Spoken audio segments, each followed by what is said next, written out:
The crystal glasses clinked as guests raised their champagne in celebration. 50 years of marriage, half a century of sharing a bed, a home, hopes and dreams with the same person. The golden decorations sparkled under the elegant chandeliers of the Lakeside Restaurant as our friends and family gathered around us. I smoothed down the silk of my carefully chosen dress, the color of aged champagne, and watched as my husband of 50 years, Walter, cleared his throat to speak.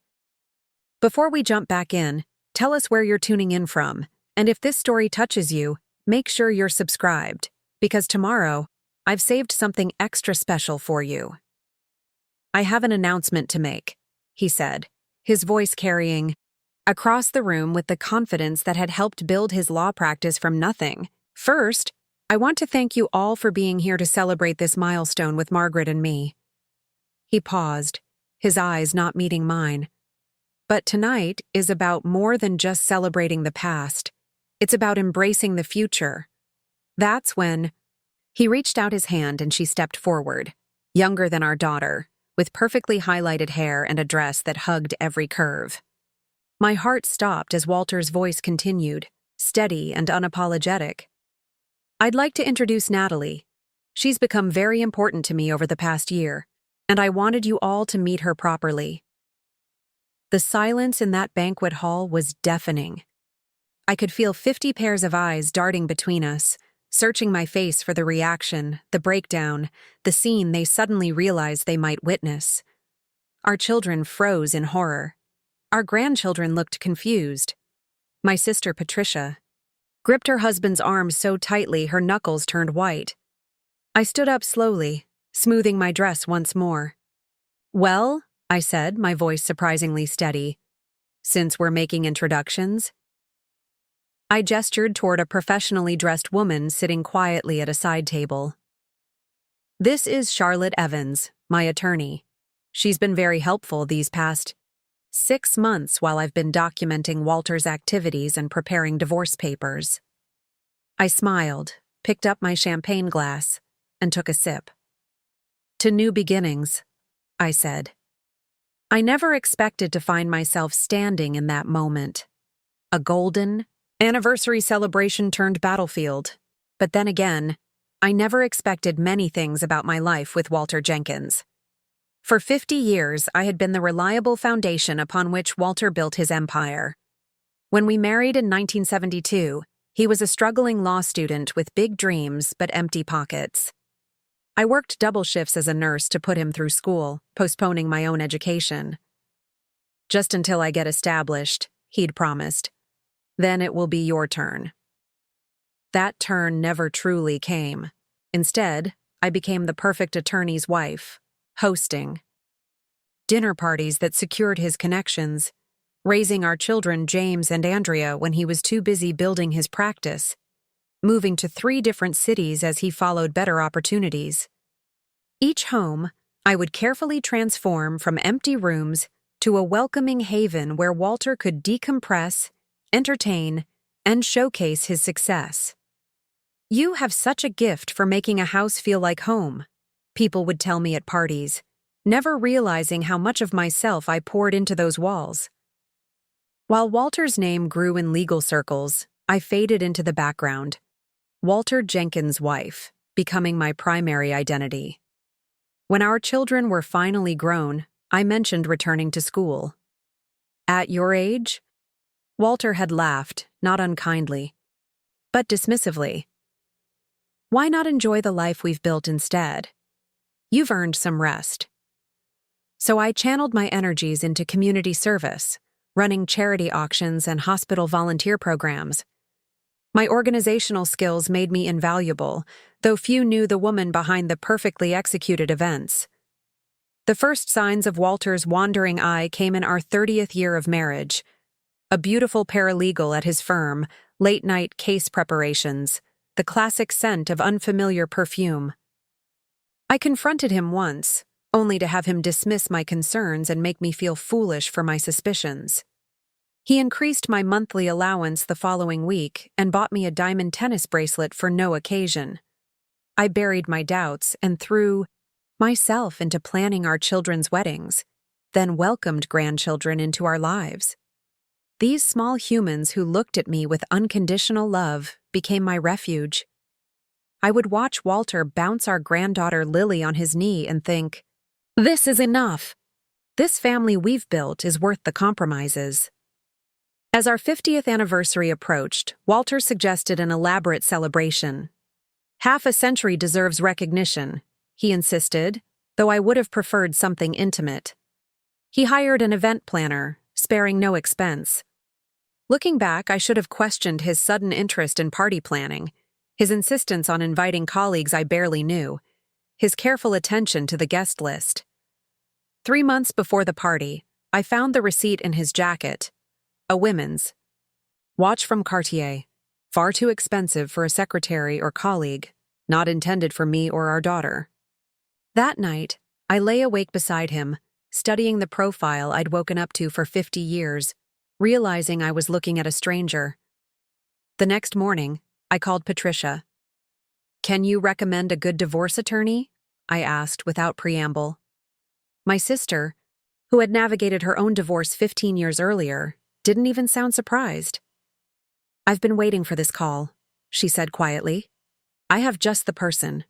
Charlotte Evans was nothing like I expected, younger than me by 2 decades, but with a steadiness that immediately put me at ease. In her office overlooking downtown Oak Ridge, I told her my suspicions, my fears, and most importantly, my realization that I couldn't continue the facade. "I've spent 50 years building his life," I told her, my voice trembling slightly. "I don't even know what mine looks like anymore." Charlotte didn't offer platitudes or immediately push for divorce. Instead, she asked me questions no one had bothered to ask in years. What did I want? What would make me feel whole? What was I afraid of losing? "Before we make any decisions," she advised, "let's understand exactly what we're dealing with. I recommend hiring a private investigator to document Mr. Jenkins's activities. If there is infidelity, it may impact your settlement in this state." The evidence came back within weeks. Walter and Natalie Harrison, a 38-year-old real estate agent he had met through a property sale, had been involved for nearly a year. Weekend trips disguised as legal conferences, dinners at restaurants 2 towns over, an apartment he had leased for their meetings. I sat in Charlotte's office, looking at photographs of my husband opening car doors for another woman, his hand resting intimately on her lower back in the way it used to rest on mine. 50 years collapsed into a stack of damning images on a sleek conference table. "I'm sorry, Margaret," Charlotte said softly. I folded my hands in my lap, spine straight. "What do we do now?" "Now we prepare. We document assets, build our case, and strategize the most advantageous time to serve papers." She hesitated. "Though I should ask, do you plan to confront him with what you know?" I thought about the anniversary celebration Walter was so eagerly planning, about the guest list he had insisted on reviewing, about the speech he'd mentioned, practicing. "No," I said, something cold and clear crystallizing in my chest. "I think I'll wait and see what he has planned." The weeks leading up to our anniversary were surreal. Walter seemed almost attentive, bringing home flowers, asking about party details. I played along, all while meeting with Charlotte, documenting our finances, and slowly, methodically, preparing for a life I never thought I'd have to build at 72. I discovered Walter had been moving money, not large sums that would raise red flags, but consistent transfers to accounts I hadn't known existed. Charlotte helped me track his financial maneuvers dating back nearly 3 years. He'd been planning too, it seemed. "He's hiding assets," Charlotte explained. "Fortunately, not very well." What Walter didn't realize was that in 50 years of marriage, I had signed countless documents, managed our household budget, and paid enough attention to understand exactly what we owned and what it was worth. I may have been invisible to him, but I hadn't been blind. The children noticed something was different. Andrea called more frequently, her voice careful when she asked, Is everything okay, Mom? You seem distracted. Just busy with the party planning, I would answer, hating the dishonesty but not ready to shatter their world before I had to. The night before our anniversary celebration, I stood in our walk-in closet, looking at the dress I had purchased. Elegant, age-appropriate, but with a quiet confidence in its lines. For 50 years, I had dressed to compliment Walter, to be the appropriate accessory to his success. Tomorrow would be different. Walter came in as I was hanging the dress back on its padded hanger, his reflection appearing behind mine in the mirror. He put his... Preparing and narrating this story took us a lot of time, so if you are enjoying it, subscribe to our channel. It means a lot to us. Now back to the story. Hands on my shoulders, a gesture that once would have comforted me. Big day tomorrow, he said, his eyes not quite meeting mine in the reflection. Yes, I agreed, stepping away from his touch. I think it will be quite memorable. As I lay in bed that night, I thought about the young woman who had walked down the aisle 50 years ago, carrying a bouquet of daisies because we couldn't afford roses. She had believed so completely in the power of love, in the promises made before family and God. I wished I could reach back through time and prepare her for the journey ahead. Not to warn her away from it necessarily, but to tell her to hold something back for herself. To not dissolve so completely into someone else's dream. The morning of our anniversary dawned bright and clear. Walter left early to check on details at the venue, a lie I no longer had energy to challenge. I took my time getting ready, applying makeup with more care than usual, styling my silver hair in soft waves rather than my typical conservative updo. Patricia arrived to drive me to the venue, her eyes widening slightly when she saw me. You look powerful, she said, surprise evident in her voice. I feel it, I replied, picking up my small clutch purse that contained only essentials, lipstick, a handkerchief, and a copy of the divorce papers Charlotte had prepared. For the first time in a very long time, I feel it. When we arrived, at the Lakeside Restaurant, guests were already gathering on the terrace for pre-dinner cocktails. I spotted Charlotte sitting unobtrusively at a corner table as we had arranged. Walter stood near the center of the room, commanding attention as always, his silver hair catching the light. I didn't see Natalie yet, but I knew she would be there. Walter's grand gesture required an audience. Our son James spotted me first, coming over to kiss my cheek. "Mom, you look amazing," he said, genuine admiration in his eyes. I wondered briefly if he had ever really seen me before, or if he too had looked past me to the carefully constructed image of motherhood I had maintained. I moved through the room, accepting congratulations and compliments, a tight smile fixed on my face. Walter watched me from across the space, a flicker of something, surprise, uncertainty, crossing his features when he saw me. Good, I thought. Let him wonder. Dinner was served, toasts were made.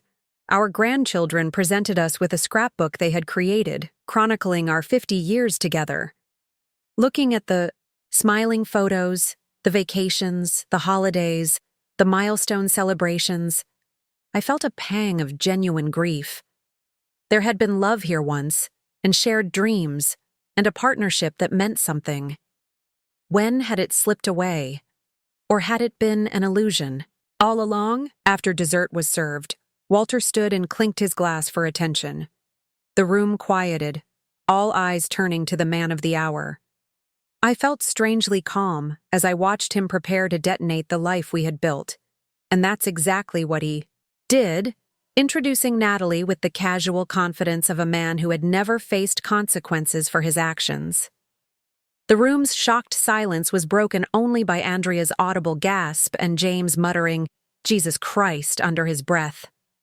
When I stood and introduced Charlotte, the look of utter shock on Walter's face was almost worth the 50 years of faithful service I had given him. Almost. "The papers are already prepared," I said, speaking directly to him now as murmurs rippled. through the stunned audience. "Half of everything, Walter," which is actually quite generous considering the circumstances. Natalie stepped back, her confident smile faltering as she looked between us. "You knew?" Walter finally managed, his voice uncharacteristically small. "I've known for months," I replied. "I simply waited to see what you would do. And you didn't. Disappoint." I turned to address our confused, horrified guests. "Thank you all for coming. The dinner is paid for. Please enjoy the rest of your evening. I'm afraid I need to step out for some air." I walked out of that banquet room with my head high, feeling the weight of 50 years lifting with each step. Outside on the restaurant's deck overlooking the lake, I took my first deep breath as a woman on the verge of freedom. James and Andrea found me there minutes later, their faces still registering shock and confusion. "Mom, why didn't you tell us?" Andrea asked, her voice breaking. I looked at my children, successful, independent adults with lives and families of their own, and saw them clearly, perhaps for the first time. Not as extensions of the life I had built with Walter, but as people who deserved honesty. "I needed to handle this my way," I said simply. "I've spent 50 years considering everyone else's feelings before my own. Just this once, I needed to put myself first." James shook his head, looking back toward the banquet room where chaos, presumably, still reigned. "I can't believe he would do this, to humiliate you like that, in front of everyone." I smiled, feeling a strange lightness.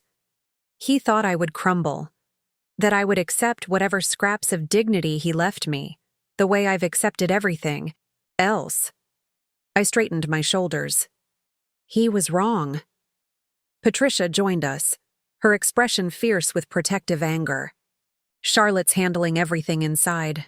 Walter looks like he's been hit by a truck." "Good," Andrea said firmly, coming to stand beside me, her hand finding mine. "What happens now, Mom?" I looked out over the lake, watching the setting sun turn the water to gold. Now? Now I find out who Margaret Jenkins is when she's not defined by being Walter's wife. I squeezed my daughter's hand. "And I'm actually looking forward to meeting her." Charlotte guided me through the heavy wooden doors of the courthouse, her confident stride a stark contrast to my hesitant steps. 6 weeks had passed since the anniversary party, and today marked the first hearing in what promised to be a contentious divorce. The marble floors gleamed beneath the fluorescent lights, each click of my low heels echoing through the cavernous hallway. "Remember," Charlotte said, her voice low as we approached the courtroom, "this is just procedural. Walter's attorney will try to intimidate you with talk of prolonged litigation, but we have the documentation. Stay calm, answer only what's asked, and let me handle the rest." I nodded, clutching my handbag a little tighter. Walter had hired Gregory Palmer, a divorce attorney known for his aggressive tactics and astronomical fees. In the weeks following our public separation, Walter had shifted from shocked disbelief to calculated fury. He'd frozen the joint accounts I'd relied on for household expenses, forcing me to move in temporarily with Patricia while Charlotte filed emergency motions for temporary support. "He thinks he can starve you out," Charlotte had explained during one of our strategy sessions. "Make you desperate enough to accept less than you're entitled to." What Walter didn't know, what no one knew except Charlotte and me, was that I wasn't quite as financially vulnerable as he believed. As we rounded the corner toward courtroom C, I spotted Walter and Gregory in deep conversation. Walter wore his power suit, the charcoal gray one he reserved for his most important cases. Our eyes met briefly across the hallway. His narrowed slightly before he turned back to his attorney, dismissing me as he had so many times before. Inside the courtroom, we took our places. The proceedings moved quickly, with both attorneys presenting initial statements. Gregory painted me as a vindictive wife trying to destroy a distinguished attorney's reputation and seeking an unreasonable settlement after merely keeping his house for 50 years.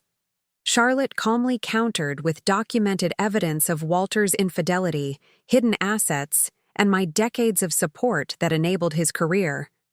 The judge, a stern-faced woman in her 60s, set dates for financial disclosure hearings and issued a temporary support order that made Walter's jaw tighten visibly.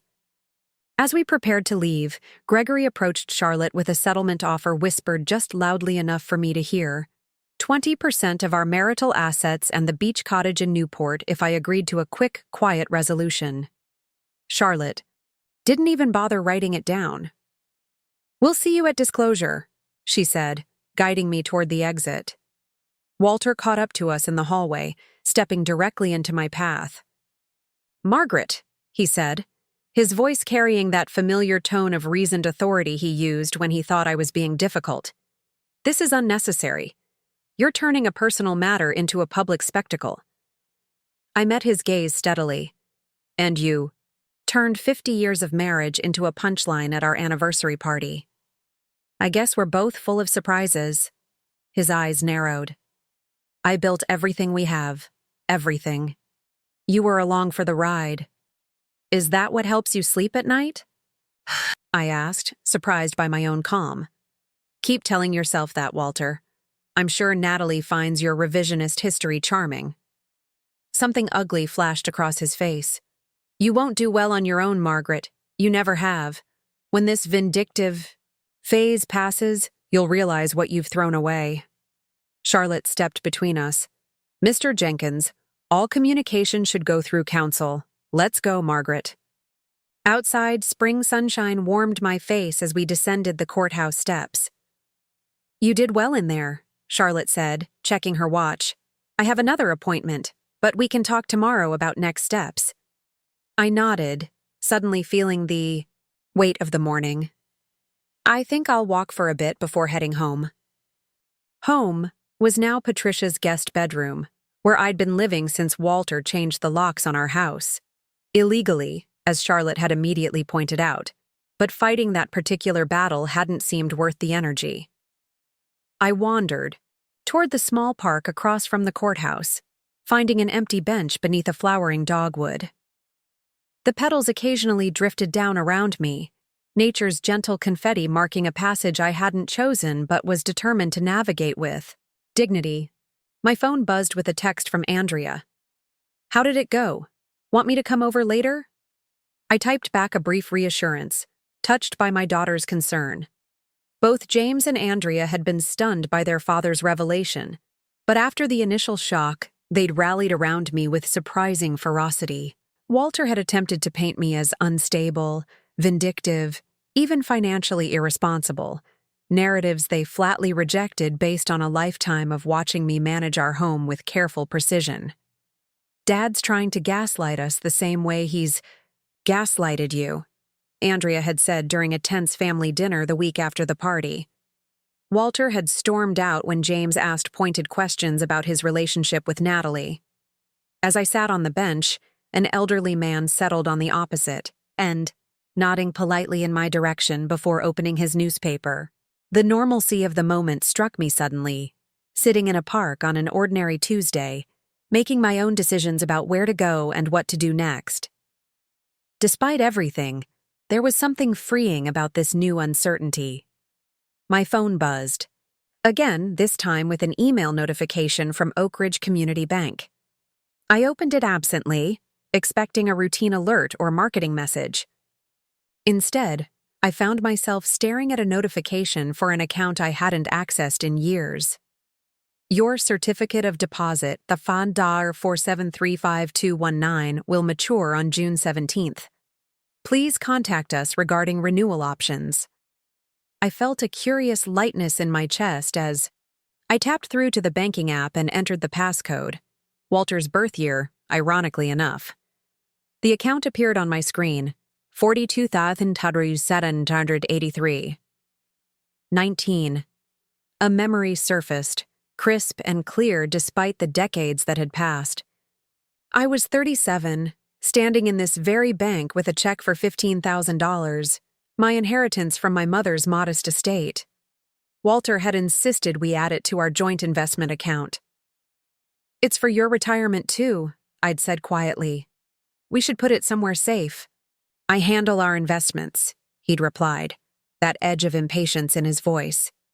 This isn't enough to make any real difference. I'll add it to the Morgan Property Fund. But I hadn't. For once, I'd held firm, opening a separate account and depositing the check myself. Walter had been furious when he found out, accusing me of not trusting his financial acumen. Eventually, I'd apologized to restore peace, but I'd kept the account, adding small amounts whenever I could from my household budget, birthday checks, the occasional freelance proofreading job I took on for Walter's colleagues' wives who published cookbooks or local history compilations. I'd almost forgotten about it over the years, the automatic renewal notices going to an old email address I rarely checked. But here it was, a small fortune by my standards, accumulated through tiny acts of independence over decades of marriage. I logged out of the app, my hand trembling slightly. This wasn't enough to change the trajectory of our divorce proceedings, but it represented something far more valuable. Proof that some small, determined part of me had been planning for independence all along. My phone buzzed a third time. A text from Patricia. "You still at courthouse?" Eleanor Wilson called. "Says she found boxes in her attic you might want to see." Eleanor Wilson. The name transported me across decades. Eleanor had been my closest friend during college and the early years of my marriage, until Walter's career had taken us away from Oak Ridge. We'd kept in loose contact over the years, exchanging Christmas cards and occasional phone calls, but distance and busy lives had eroded the easy intimacy we once shared. Eleanor had moved back to Oak Ridge after her husband died, purchasing her childhood home from distant relatives. I'd visited her once, shortly after her return, but Walter had been dismissive of the reconnection. "You have nothing in common anymore," he'd said. "She's a widow living on a teacher's pension, and you're a successful attorney's wife."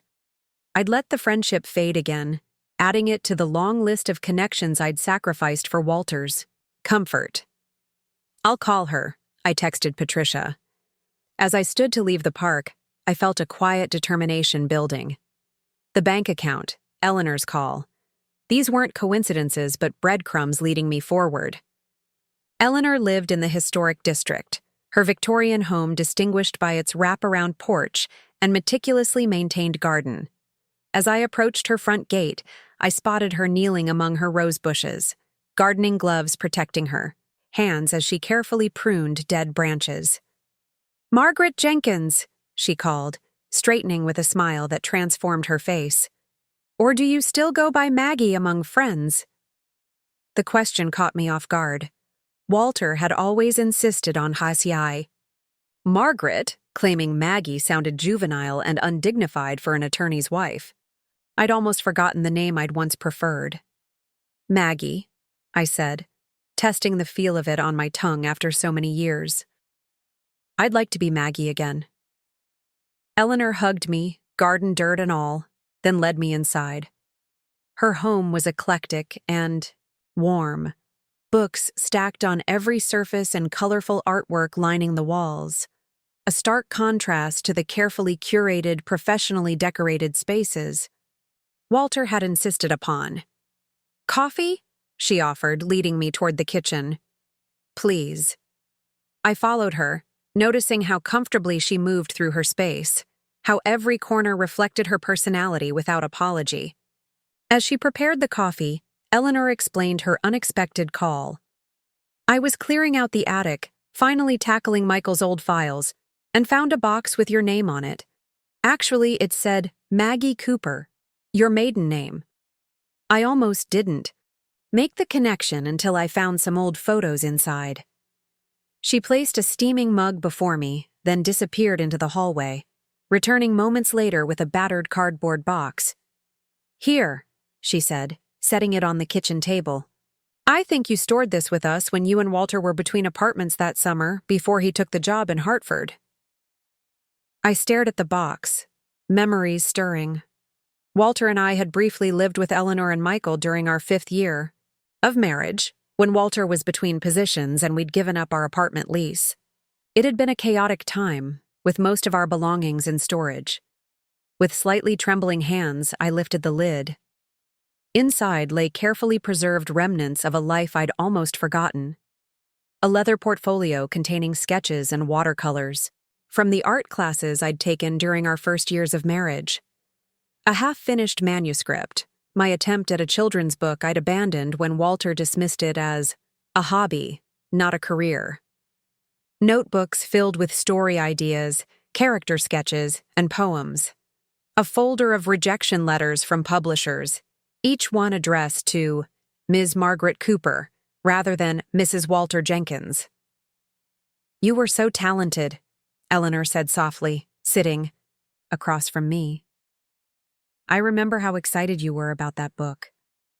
I touched the manuscript pages gently. "Walter thought it was a waste of time." Eleanor's expression hardened slightly. Walter thought anything that wasn't directly benefiting him was a waste of time. She reached across the table, covering my hand with hers. "I heard about what happened at your anniversary party. The whole town's talking." I winced. I imagined they might be. "You know what they're saying?" Eleanor leaned forward. "They're saying, 'Good for Maggie, about time.'" Tears pricked at my eyes.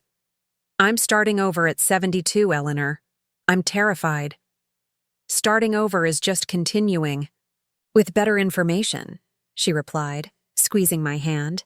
"And you're not alone." We spent the afternoon poring through the box, each item a thread connecting me to the woman I'd been before I'd sacrificed my aspirations on the altar of Walter's ambition. Eleanor made sandwiches, and we talked for hours, bridging the decades of distance with surprising ease. As the afternoon shadows lengthened, Eleanor mentioned a writing group she belonged to, local authors who met weekly at the library. "You should join us," she said. "Dust off that manuscript." The suggestion was both thrilling and terrifying. I wouldn't know where to begin after all these years. "You begin by showing up," Eleanor said simply. "The words will follow." I left Eleanor's house with the box of forgotten treasures and a lightness I hadn't felt in years. Driving back to Patricia's, I took a detour past the house Walter and I had shared for the last 20 years. A sprawling colonial on Oak Ridge's most prestigious street. Walter's car wasn't in the driveway, but another vehicle was parked there. A sleek red convertible I recognized as Natalie's. She had moved in then. The knowledge should have hurt more than it did. I continued driving, suddenly struck by the realization that I felt no desire to return to that house, regardless of what the divorce settlement might eventually grant me. It had never really been mine. Just another showcase for Walter's success, designed and decorated according to his preferences and social aspirations. Patricia was cooking when I arrived, the scent of garlic and herbs filling her modest bungalow. "Find anything interesting at Eleanor's?" she asked, stirring a pot of what appeared to be her famous vegetable soup. I placed the box on her kitchen counter. "Just some old artwork and writings, things I'd forgotten about." Patricia peered into the box, lifting out a sketch of a coastline. "You were good," she said, sounding surprised. "I never knew you kept up with your art after college." "I didn't," I replied. "Not really. Walter thought it was impractical." Patricia's expression darkened. She'd never particularly liked Walter, though she'd kept her opinions mostly to herself over the decades of our marriage. "Well, Walter's opinions matter significantly less now, don't they?" She handed me a glass of wine. "Charlotte called while you were out. She wants you to come by her office tomorrow morning. Says she found something interesting in Walter's financial disclosures." I sipped the wine, curiosity piqued. "Did she say what?" "No, but she sounded pleased." Patricia returned to her soup, adding a pinch of herbs. "Have you thought about what you want to do after all this is settled? Where you want to live?" The question caught me off guard. I'd been so focused on surviving the present crisis that I'd given little thought to what came next. "Not really," I admitted. "Right now, I'm just trying to get through each day." "You could travel," Patricia suggested. You always wanted to see Europe, and Walter always had an excuse why you couldn't. Going, it was true. Every time I'd broached the subject of international travel, Walter had countered with reasons why it wasn't the right time. His caseload, the expense, his preference for familiar comforts. The few vacations we'd taken had been to legal conferences, in resort locations where Walter networked while I attended spouse activities with the other partners' wives. Maybe, I said, the possibility unfurling like a flag in my mind. After everything settled. That night, sleep eluded me. I lay in Patricia's guest bed, surrounded by borrowed comfort, thinking about the box from Eleanor, about the young woman who had created those paintings and stories, who had dreamed of something beyond being Walter Jenkins' wife. Had she been buried forever, or merely dormant? I rose early, drawn to the box I'd left in the corner of the room. Sitting cross-legged on the bed, I re-examined each item by the gentle morning light filtering through lace curtains. The children's book manuscript was better than I remembered. A simple but engaging story about a young girl who discovers she can hear plants talking. I'd illustrated it myself with whimsical watercolors that, looking at them now, showed genuine talent. Alongside the manuscript was a rejection letter from Harper & Row, dated 1978. While your story shows promise, it read, we are unable to offer publication at this time. We encourage you to continue developing your unique voice. I'd never shown Walter that letter, with its encouragement buried within the rejection. I'd simply put the manuscript away after he'd made his opinion clear. Children's books are a dime a dozen, Margaret. You'd be competing with professional writers and artists. Be realistic. How different might my life have been if I'd persisted? If I'd believed in my voice more than I believed in Walter's dismissal of it. I carefully repacked the box and dressed for my meeting with Charlotte. The day promised to be warm, so I chose a light sundress from the limited wardrobe I'd brought. To Patricia's, another area where Walter had exerted control, insisting I dress appropriately for my position in muted colors and conservative styles. Charlotte's office occupied the top floor of a renovated factory building downtown, its industrial bones softened by modern furnishings and abundant natural light. Her assistant showed me into the conference room where Charlotte waited, surrounded by documents. Good morning, she said, standing to greet me. Thank you for coming in so promptly. I found something interesting in Walter's financial disclosures. She gestured to the chair beside her, angling her laptop screen so I could see it. Walter owns a property I don't think you know about, a beach house in Westerly, purchased 3 years ago through a limited liability company called Jenkins Coastal Holdings. I frowned. We have the cottage in Newport, but I don't know anything about a place in Westerly. Charlotte nodded. That's because he never put it in your joint names. He bought it outright for $425,000. She turned the laptop to show me photographs of a modern glass and cedar structure perched on dunes overlooking the Atlantic. It's quite impressive, and completely absent from any of the asset discussions he's had with you over the past 3 years.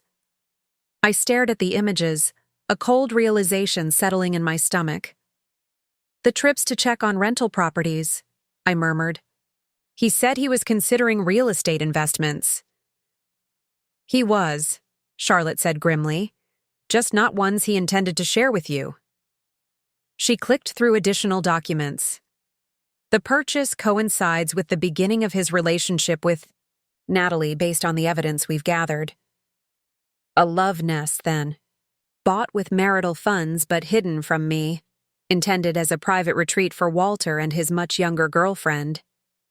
Is this good for our case? I asked, struggling to process this new betrayal.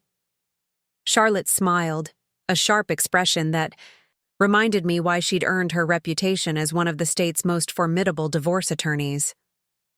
It's excellent for our case.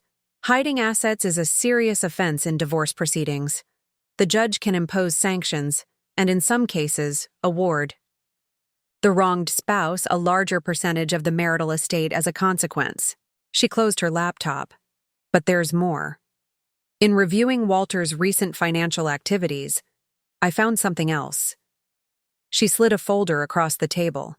These are statements from an account at First Providence Bank, opened 28 years. Go.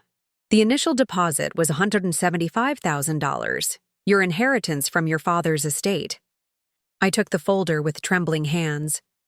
I remembered that inheritance, the family farm in western Massachusetts, sold after my father's death. Walter had insisted we invested in his firm's expansion. The account balance as of last month was just over $2 million, Charlotte continued. Walter has been managing this money all these years, using it for various investments, but it's still traceable to your inheritance, which under state law remains separate property if not commingled with marital assets. I stared at her, struggling to comprehend. Are you saying? I'm saying that regardless of what happens with the division of your marital property, this money is legally yours. It should have been disclosed to you years ago, but Walter kept it separate. Ironically, that works in your favor now. The room seemed to tilt slightly. Over $1 million. My money. Money Walter had deliberately hidden from me. Perhaps intending to exclude it from our divorce settlement entirely. There's a certain poetic justice here, Charlotte said, her expression softening. He tried to hide your money from you, but in doing so, he's guaranteed you'll get all of it instead of just half. I closed the folder, a strange calm settling over me. What happens now? Now we adjust our strategy. We file motions regarding the hidden property and the undisclosed account. We use these discoveries to strengthen our position for the settlement conference next month. Charlotte leaned forward.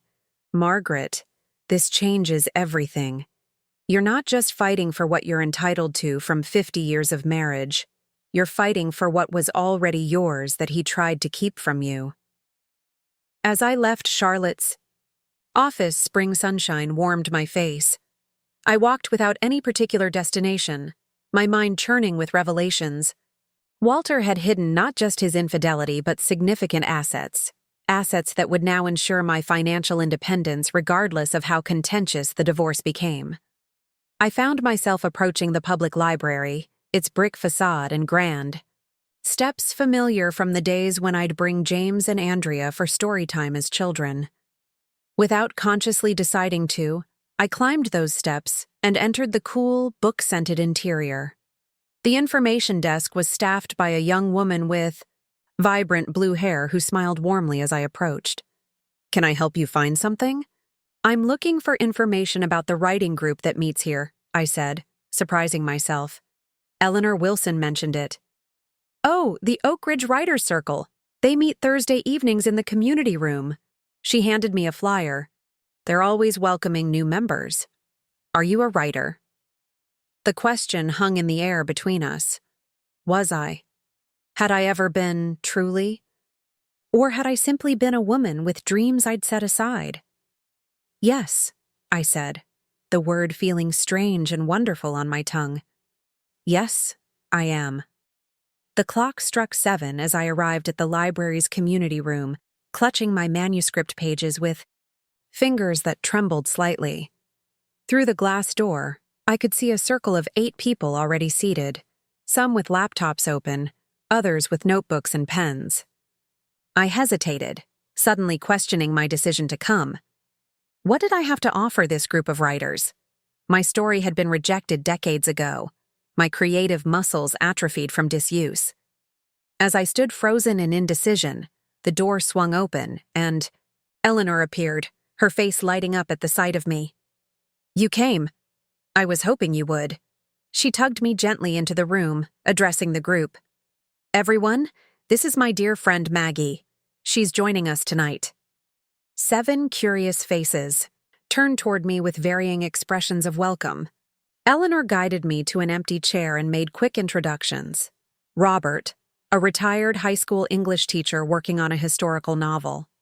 Sophia, a young mother writing fantasy stories during her children's nap times. Thomas, a community college professor focused on poetry. Grace, who wrote mystery novels under a pen name. Henry, a former journalist working on his memoir, Michelle, who specialized in young adult fiction, and Diane, who wrote and illustrated children's books. It was Diane who immediately leaned forward, her eyes bright with interest. Eleanor mentioned you write children's stories too. I'd love to hear about your work. I clutched my manuscript tighter, suddenly self-conscious. It was a long time ago. I never published anything. Publication isn't what makes someone a writer, Robert said kindly. Writing makes you a writer. The meeting began formally then, with members taking turns sharing their current projects and receiving constructive feedback. I listened attentively, impressed by the quality of both the writing and the thoughtful critique. These weren't hobbyists, but serious writers committed to their craft. When my turn came, Eleanor encouraged me gently. Would you like to read a bit from your manuscript, Maggie? Hesitantly, I opened the faded folder and began reading about Lily, a little girl who discovers she can hear flowers speaking after her grandmother gives her a special gardening hat. My voice trembled at first, but grew stronger as I lost myself in the story, remembering the joy I'd felt creating it all those years ago. When I finished, the room was silent for a moment. Then Diane spoke, her voice warm with genuine enthusiasm. This is charming. The concept is timeless, and children would still connect with it today. Others nodded in agreement, offering specific praise for the dialogue and pacing. Have you considered revisiting it? Grace asked. The children's book market has changed, but there's definitely a place for this kind of gentle fantasy. Before I could respond, my phone buzzed insistently in my purse. Excusing myself, I stepped into the hallway to see James's name on the screen. Mom? His voice sounded strained. Where are you? At the library. Is everything all right? Dad just called me, ranting about you hiring a private investigator to spy on him and trying to steal his retirement accounts. James sighed heavily. He's been drinking, I think. He wanted me to talk some sense into you. I pressed my fingers against my temple, feeling a headache forming. Your father is upset because Charlotte found some financial irregularities. They're relevant to the divorce proceedings, that's all. He's saying you've turned vindictive, that you're trying to ruin him professionally. James paused. I know it's not true, Mom. I just thought you should know what he's telling people. After reassuring James and ending the call, I leaned against the wall, eyes closed. Of course Walter would try to control the narrative, to paint himself as the victim rather than the architect of our situation. It was a tactic he'd employed countless times in his legal practice, reshaping the story to benefit his client regardless of facts. When I returned to the writing group, Eleanor immediately sensed my distress. Everything okay? She whispered as the discussion continued around us. I nodded, unwilling to bring my personal troubles into this creative sanctuary. For the remainder of the meeting, I forced myself to focus on the others' stories, offering occasional comments when I felt I had something worthwhile to contribute.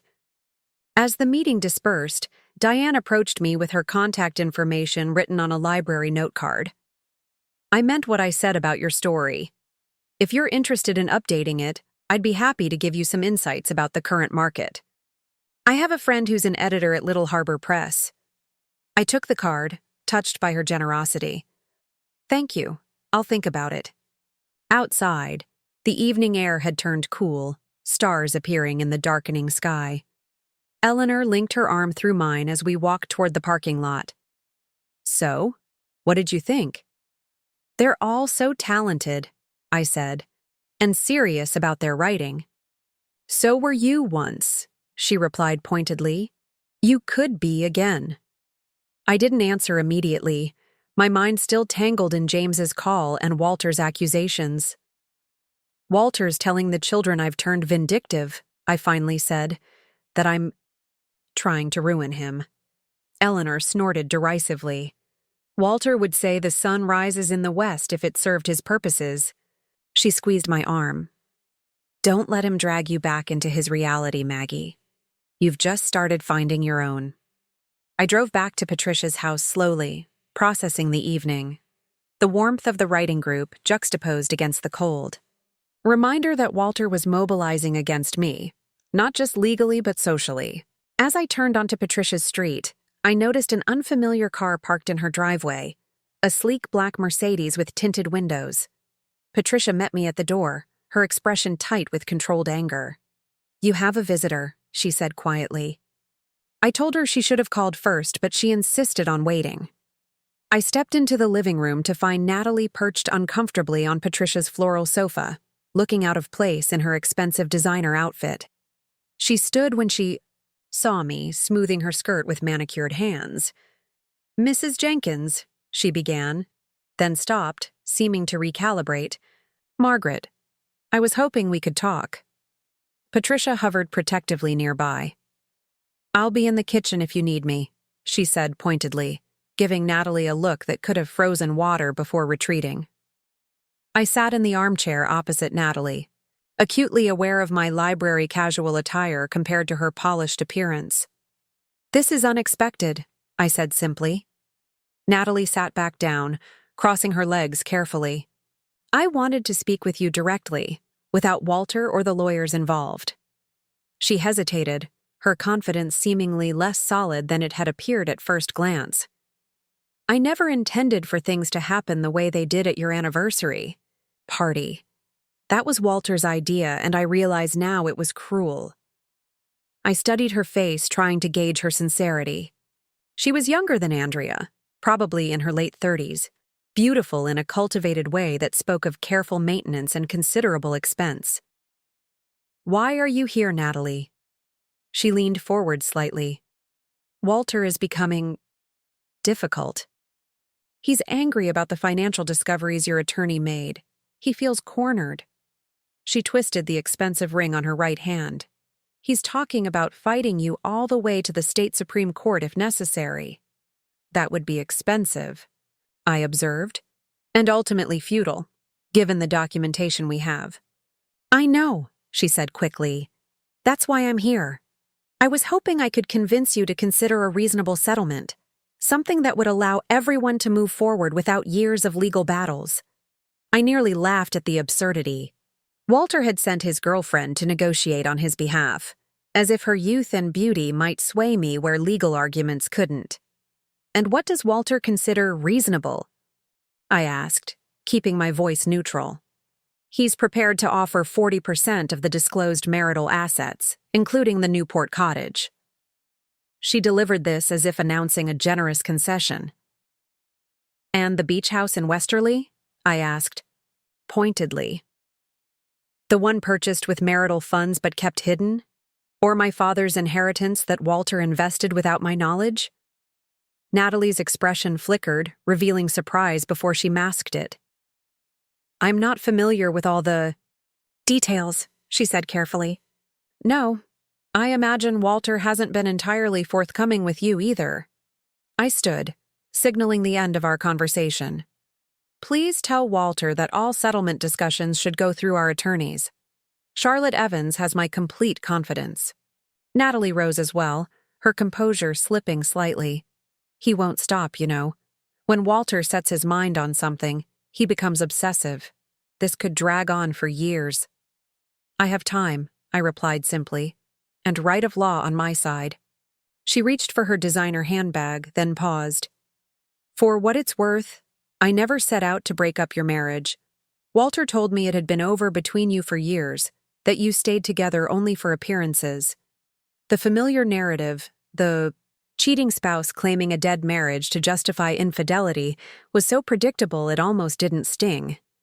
50 years is a long time to maintain appearances, don't you think?" I moved toward the front door, holding it open. "Good night, Natalie." After she left, Patricia emerged from the kitchen, 2 glasses of wine in hand. "Well, that took nerve," she said, handing me one. "Walter sending his mistress to do his dirty work." I sank onto the sofa, suddenly exhausted. He's getting desperate. Charlotte has uncovered too much for him to maintain the fiction that he's been honest about our finances. Patricia sat beside me. What will you do? I sipped the wine, considering. Exactly what I've been doing. Moving forward one day at a time, letting Charlotte handle the legal aspects. I thought about the writing group, about Diane's encouragement regarding my children's story, and perhaps rediscovering parts of myself I set aside long ago. 2 days later, I received a call from Charlotte. Walter's attorney has requested an urgent meeting, she said without preamble. Apparently, they have a good faith settlement offer they want to present in person. After sending Natalie to try to negotiate directly, I couldn't keep the skepticism from my voice. You had a visit from the girlfriend?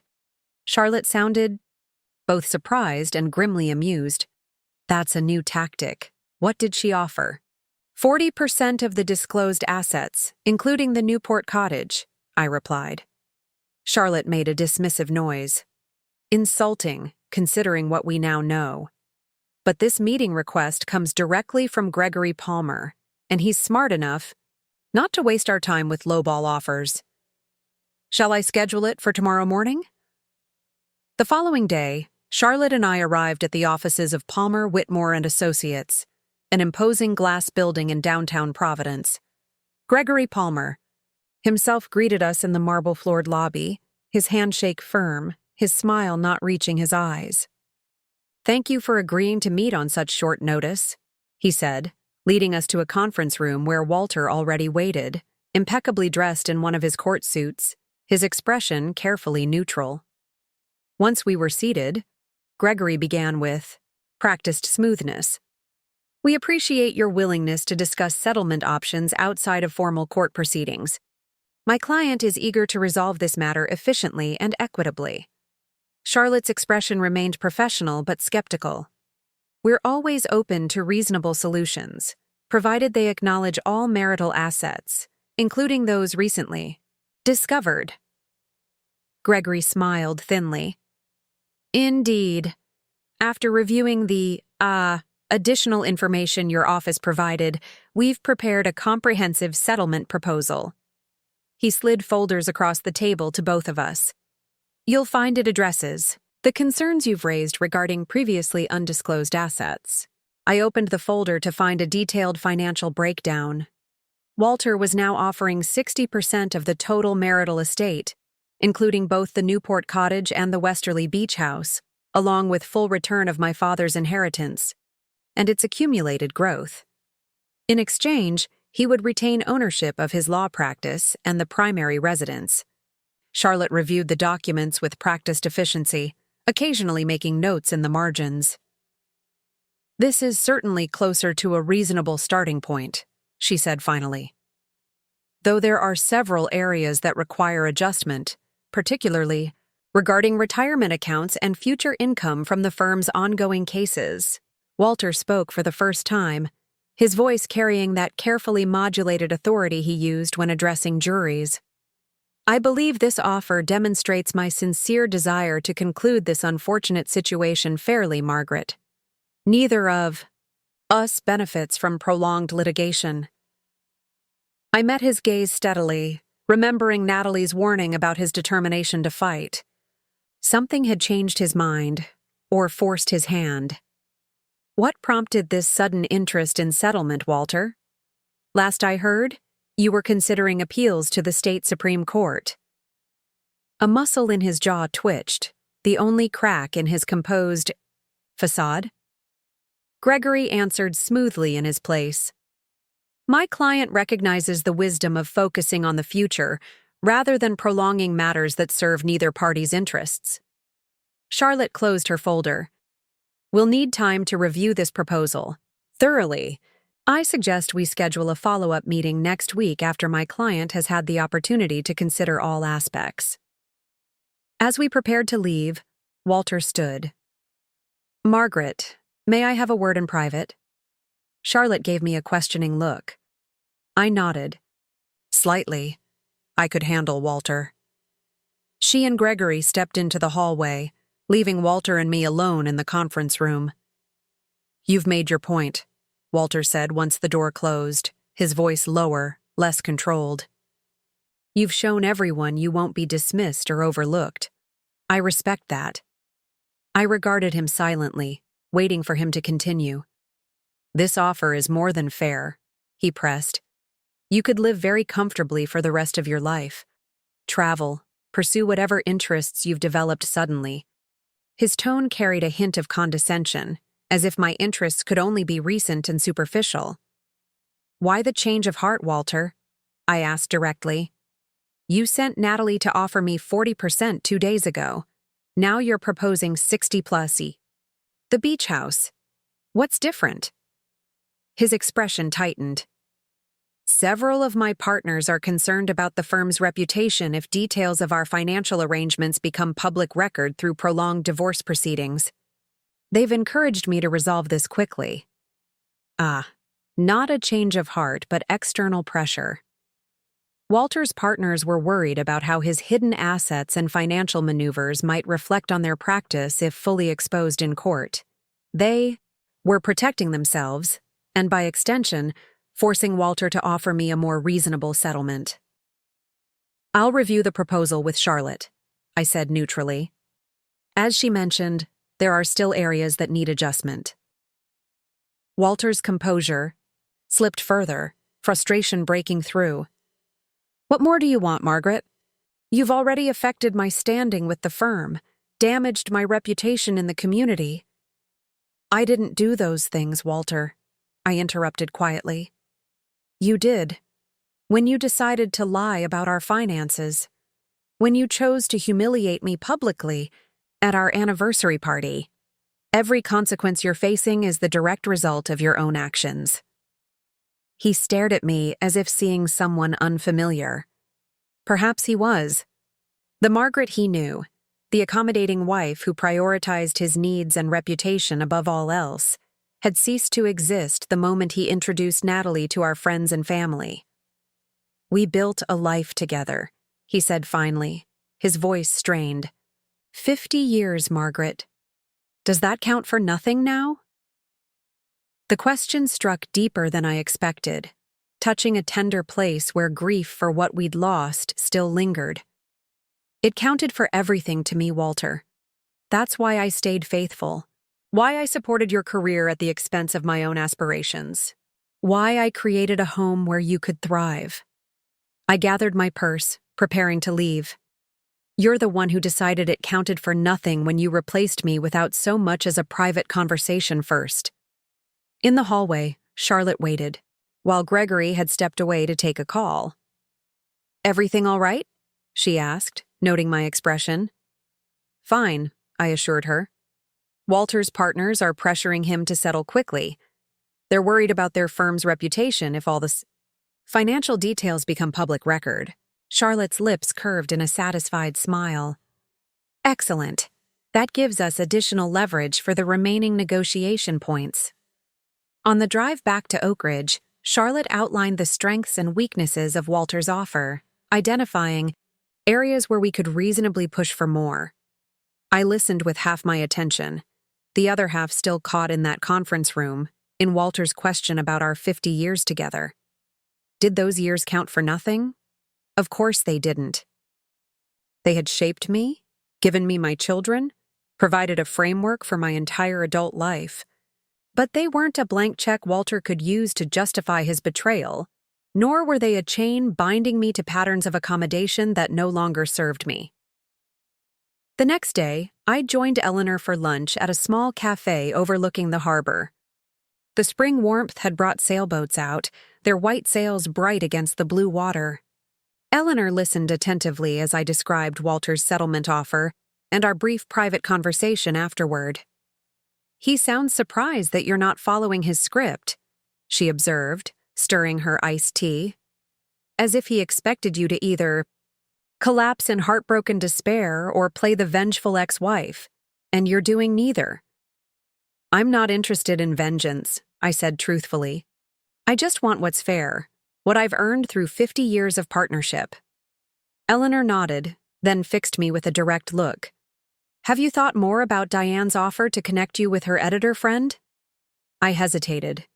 In the midst of divorce negotiations and rebuilding my life, Revisiting my abandoned creative aspirations seemed almost self-indulgent.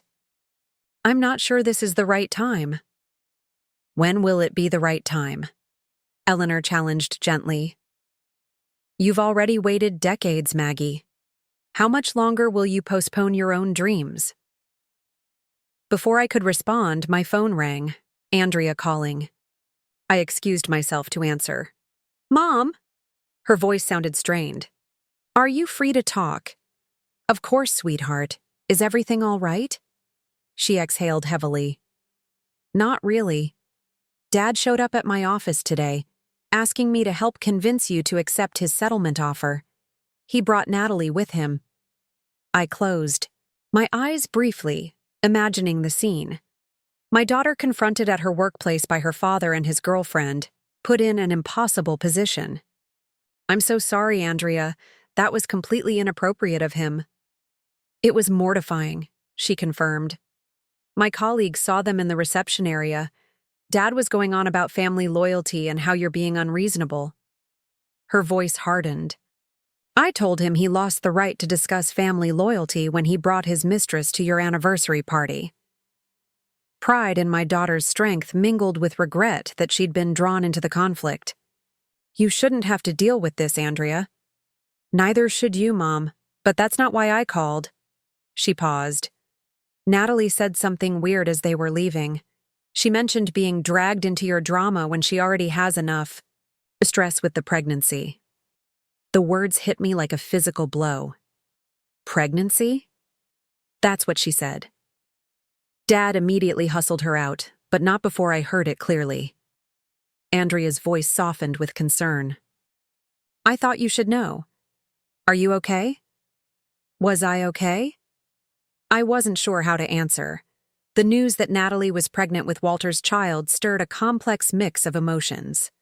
Shock, a distant sort of grief for what might have been if Walter had wanted more children when we were younger, and strangely, a kind of pity for Natalie. At 38 or 39, she was embarking on motherhood with a man in his 70s who had already proven himself capable of profound betrayal. I'm fine, I assured Andrea, my voice steadier than I felt. It's unexpected news, but it doesn't change anything about my situation.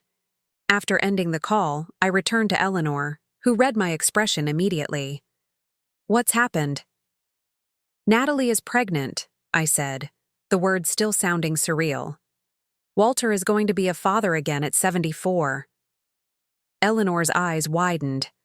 Well, that explains the sudden push to settle the divorce quickly.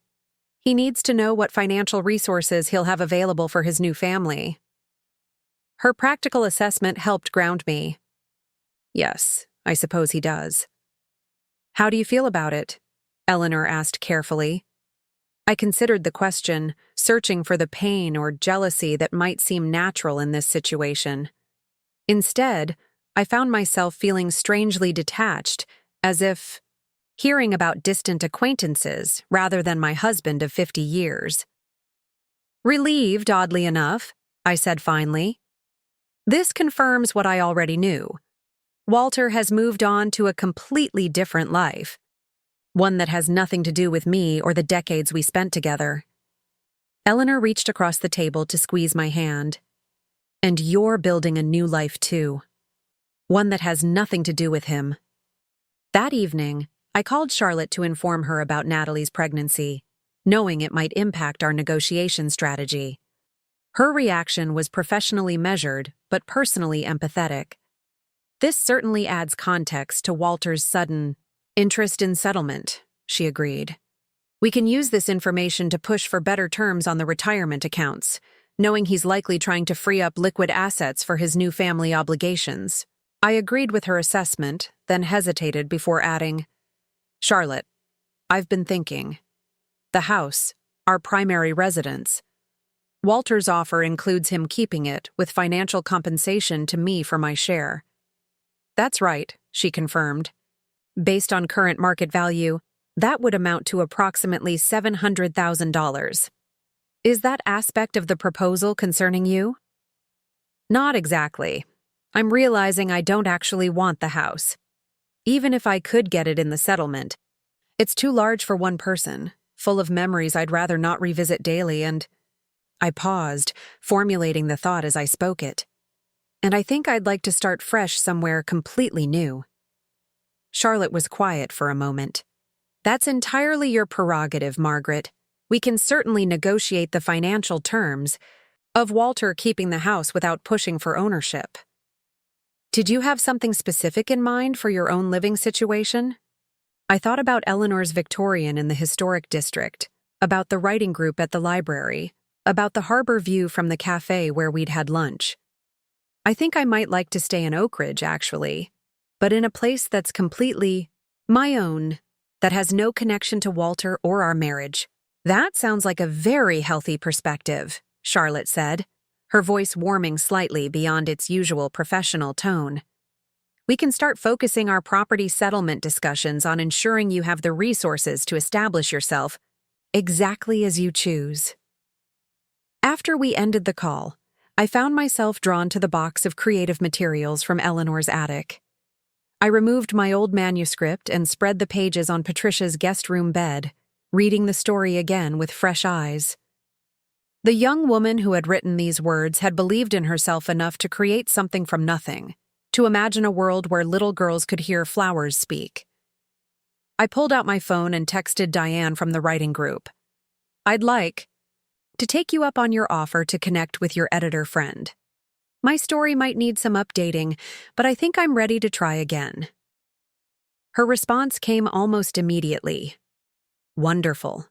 Let's meet for coffee tomorrow and discuss revisions.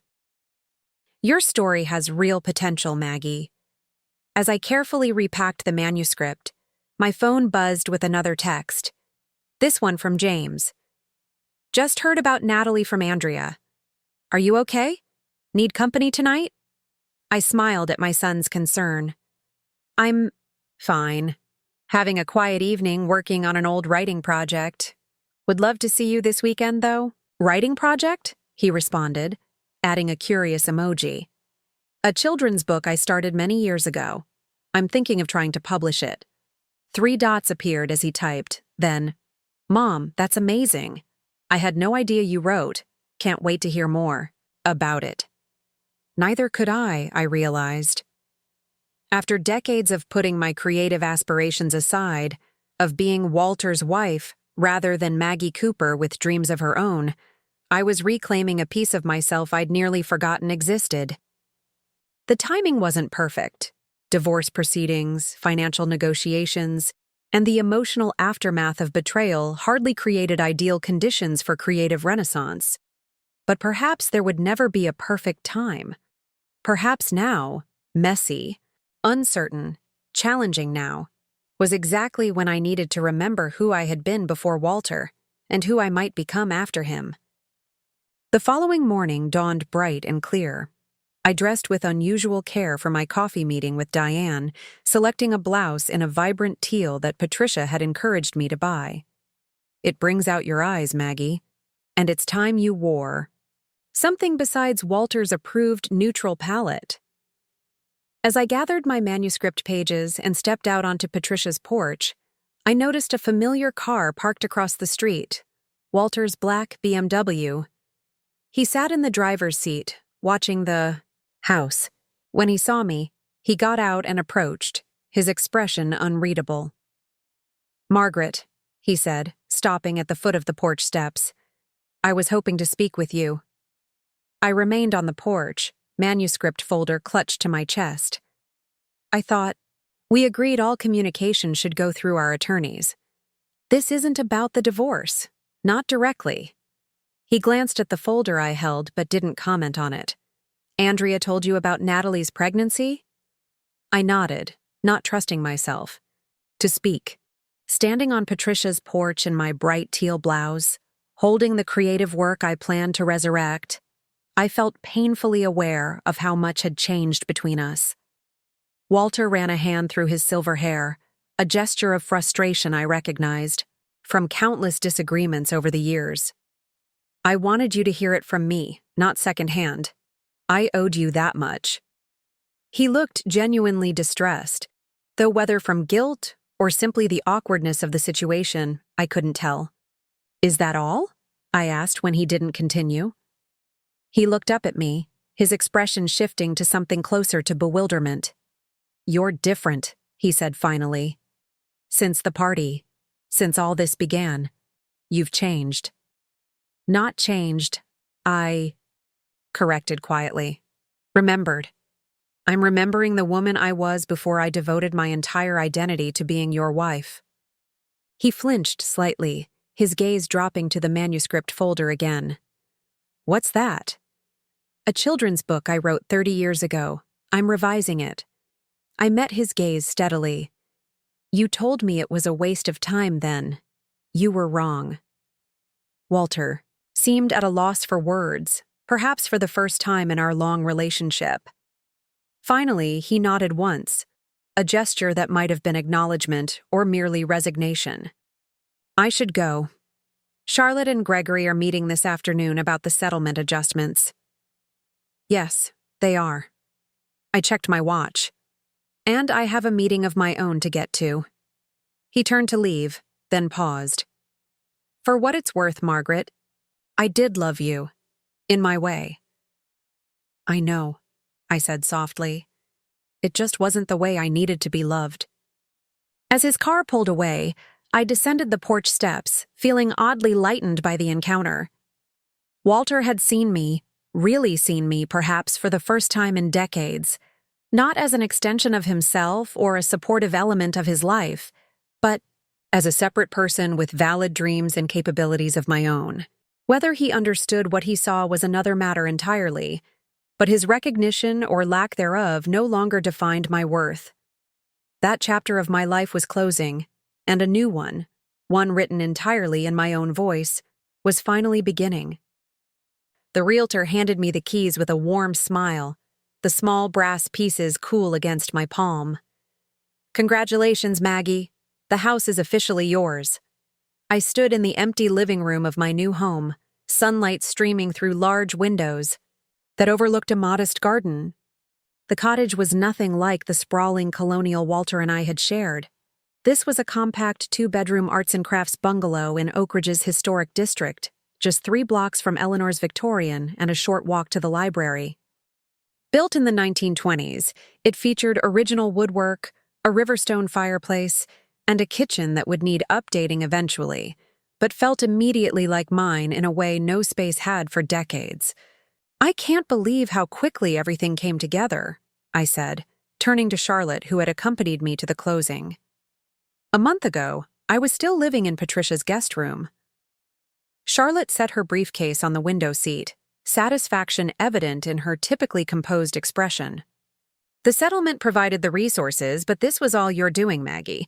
You found this place, envisioned its potential, and moved decisively to secure it." The settlement. After Natalie's pregnancy became known, Walter had become surprisingly amenable to Charlotte's additional terms, accepting an adjusted division that granted me a larger portion of our investment portfolio and retirement funds. The divorce had been finalized 2 weeks ago, the legal process concluding with remarkably little drama, given how it had begun. I moved toward the kitchen, running my hand along the countertop. "I'm having new appliances delivered tomorrow, and Patricia is helping me shop for furniture this weekend. I should be fully moved in by next week." Charlotte nodded, checking her watch. "I have a court appearance at 2, but I wanted to see you get your keys." She hesitated, her professional demeanor softening slightly. "It's been a privilege working with you, Maggie.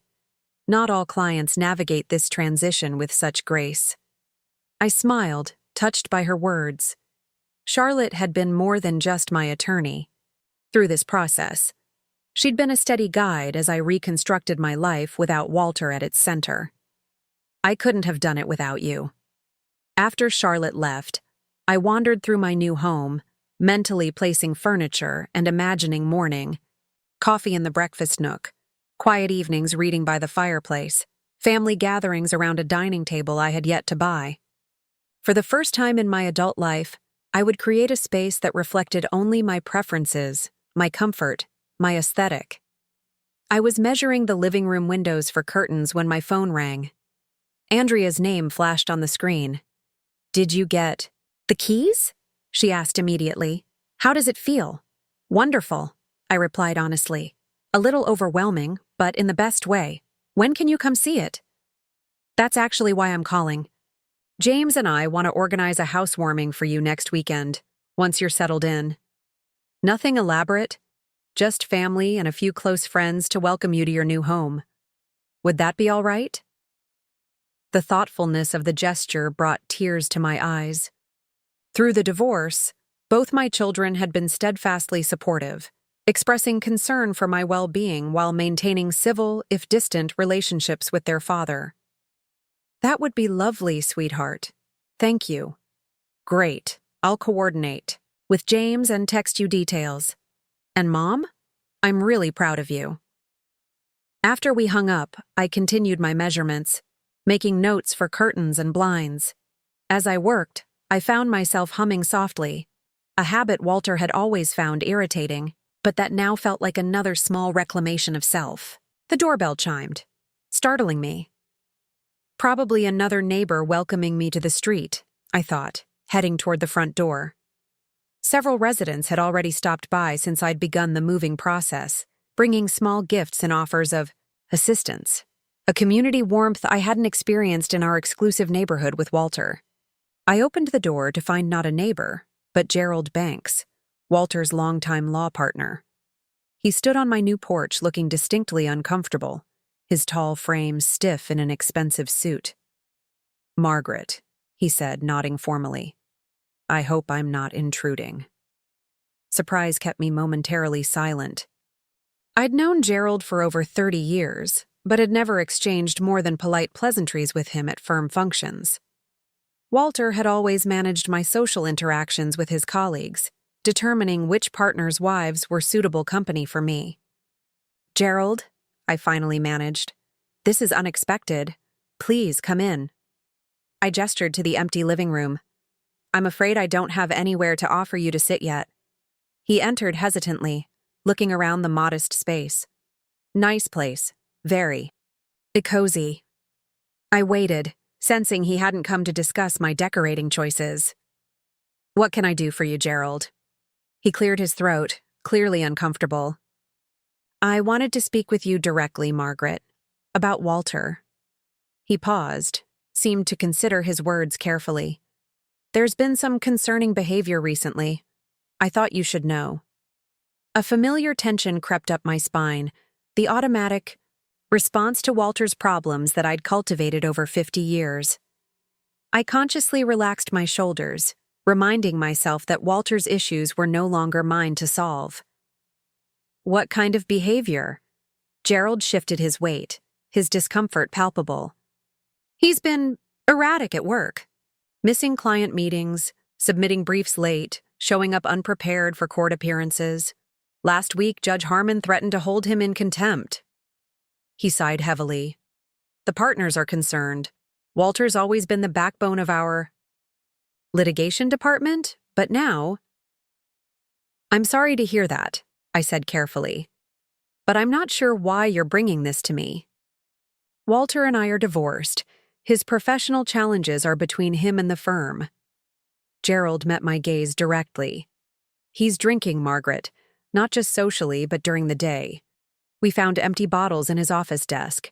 2 clients have complained about smelling alcohol on his breath during morning consultations." The revelation struck me harder than I would have expected. Walter had always been disciplined about his drinking. A scotch after work, wine with dinner, never to excess, and certainly never during business hours. This behavior represented a fundamental departure from the man I'd known. "That doesn't sound like Walter," I said quietly. "It's not," Gerald agreed. "At least, not the Walter we've known for 40 years. But since your divorce, since the development with Natalie, he's changed." I frowned, a suspicion forming. "Gerald, why exactly are you telling me this? Surely the firm has protocols for handling partners in crisis." He had the grace to look slightly abashed. The partnership agreement gives us limited options unless Walter agrees to take a leave of absence for treatment. He's refusing, insisting. He's fine. He hesitated. We thought perhaps you might speak with him. He respected your opinion, even if... He stopped himself. Even if he didn't respect our marriage vows? I finished for him, unable to keep a hint of bitterness from my voice. Gerald, I'm the last person Walter would listen to right now. Maybe, he conceded. But your children have tried, and he brushed them off. Natalie is concerned about the stress affecting her pregnancy. You knew him longer than anyone, Margaret. You might see a way to reach him that we don't.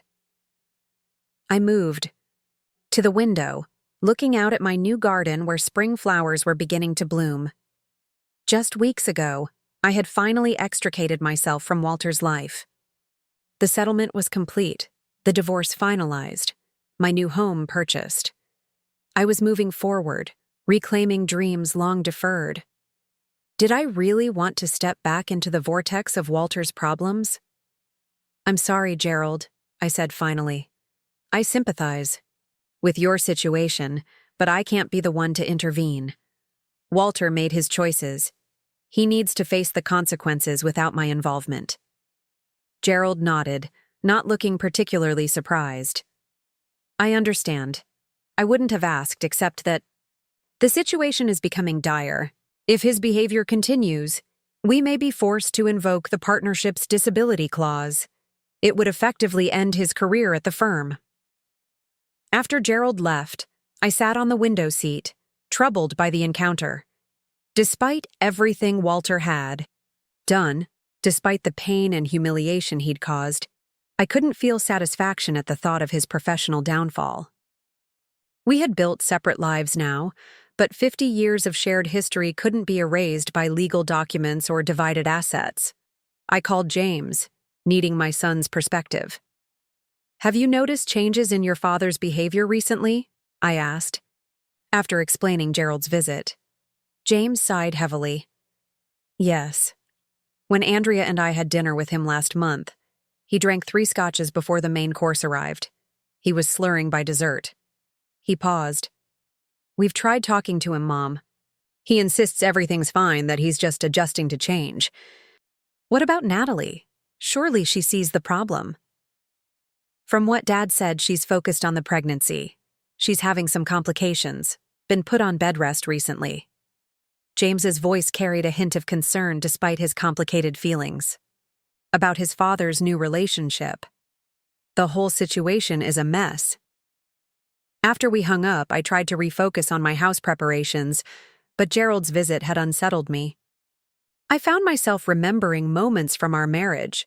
Walter coaching James's Little League team, patiently helping Andrea with her college applications, the pride in his eyes when I organized a charity auction that raised record funds for the Children's Hospital. Despite his flaws, despite his ultimate betrayal, Walter Jenkins had not been a bad man. Selfish, yes. Controlling, certainly. But not the kind of person who sabotaged his own distinguished career with alcohol and irresponsibility. Something deeper was wrong. That evening, I met Eleanor for dinner at a small Italian restaurant downtown.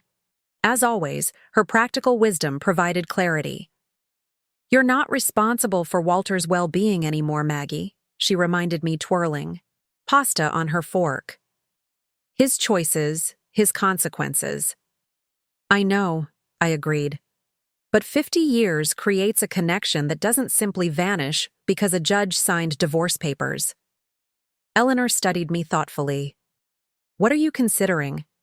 I sighed, setting down my fork. I don't know. Maybe I should talk to him once, not to fix his problems or take responsibility, but just to understand what's happening. And if understanding doesn't change anything, if he continues self-destructing, then at least I'll know I didn't turn my back completely, I said quietly, for my own peace of mind, not his. Eleanor reached across the table to squeeze my hand. Just be careful, Maggie. Walter's problems have a way of becoming your problems if you let them.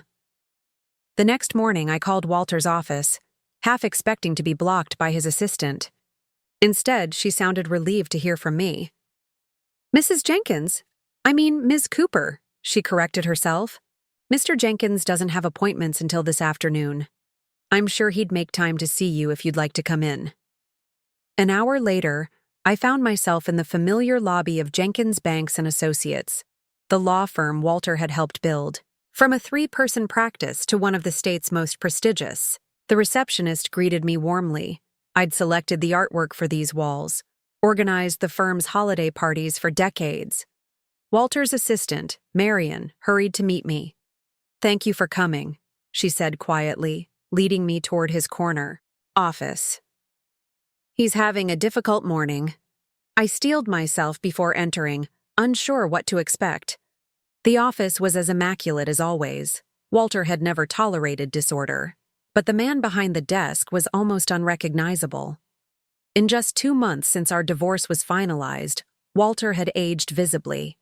His face was haggard with dark circles beneath his eyes and a sallowness to his complexion that spoke of poor sleep and poorer nutrition. He looked up as I entered, surprise briefly animating his features before he composed himself.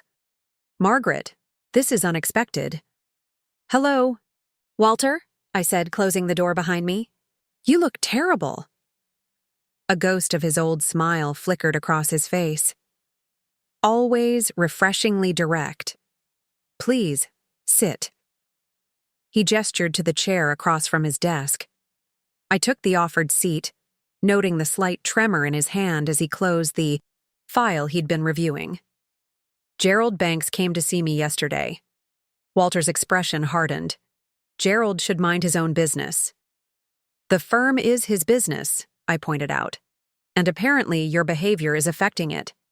"I suppose he told you I'm drinking too much," Walter said, a defensive edge to his voice. Exaggerated concerns from overly cautious partners. I studied him, the man I'd woken up beside for 50 years, whose expressions and moods I could read with the precision of long practice. "It's not like you to be unprepared in court, Walter, to miss client meetings, to risk the reputation you've spent a lifetime building."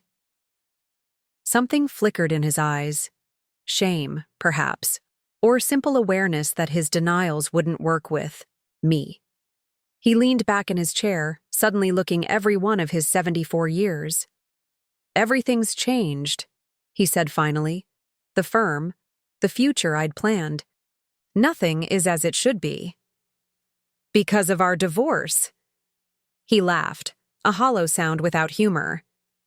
"The divorce is just one piece. Did you know Thompson and Walker are discussing a merger? They've approached our junior partners about joining them." He gestured to the office around him. "This firm has been my life's work, Margaret. If the merger happens, my name won't even be on the door anymore." I hadn't known about the merger talks. It explained some of Gerald's urgency. A partner in crisis would be a liability during delicate negotiations. "And Natalie?" I asked carefully. "I heard there are complications with the pregnancy." Walter's expression softened slightly at the mention of her name, then clouded again. "Preeclampsia. The doctor has her on complete bed rest for the duration. She's frightened, angry, believes I'm not supporting her adequately." He sighed. Heavily. "She's 38, high risk even without complications. I should be at every appointment, holding her hand through every worry." "But you're here instead," I observed. "Drinking in your office and endangering your cases." His eyes flashed with momentary anger. "You don't understand the pressure I'm under. The firm needs me to maintain our client relationships during merger talks. Natalie needs constant reassurance and support. The timing couldn't be worse." I regarded him steadily, seeing with sudden clarity the fundamental flaw that had always defined Walter Jenkins. His absolute certainty that he was indispensable, that every burden must rest on his shoulders alone. "Have you considered that you might need help, Walter? Professional help?" He stiffened. "I don't need a psychiatrist, Margaret. I need fewer demands from people who don't appreciate the sacrifices I'm making." The familiar self-pitying tone stirred old frustrations. How many times during our marriage had Walter positioned himself as the noble martyr, shouldering burdens for an ungrateful world? "What you need," I said carefully, "is to acknowledge that you can't control everything, that sometimes life unfolds in ways we don't choose or anticipate." He looked away, staring out the window at the city skyline. "Is that what you've done? Accepted losing everything we built together?" "I haven't lost everything, Walter. I've found parts of myself I thought were gone forever." Oh, I leaned forward slightly. "And I didn't come here to argue about our marriage. I came because despite everything, I don't want to see you destroy yourself." A long silence stretched between us, filled with 50 years of shared history and the vast, unbridgeable space of our separate futures. "The firm has a relationship with Brookhaven," I said finally, referencing a discreet rehabilitation center that had treated several prominent professionals over the years. "Gerald mentioned it. They have an executive program.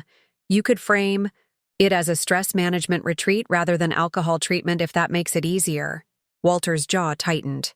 "And abandon my clients? Leave Natalie alone when she's already feeling neglected? Your clients will be better served by other partners while you recover than by you in your current state," I said bluntly. "As for Natalie, that's between you and her." He studied me, a flicker of his former perception cutting through his self-absorption. "Why are you doing this, Margaret? After everything, why help me?" I considered the question carefully. "Because watching you self-destruct wouldn't bring me any satisfaction. Because our children still need their father, regardless of what happened between us.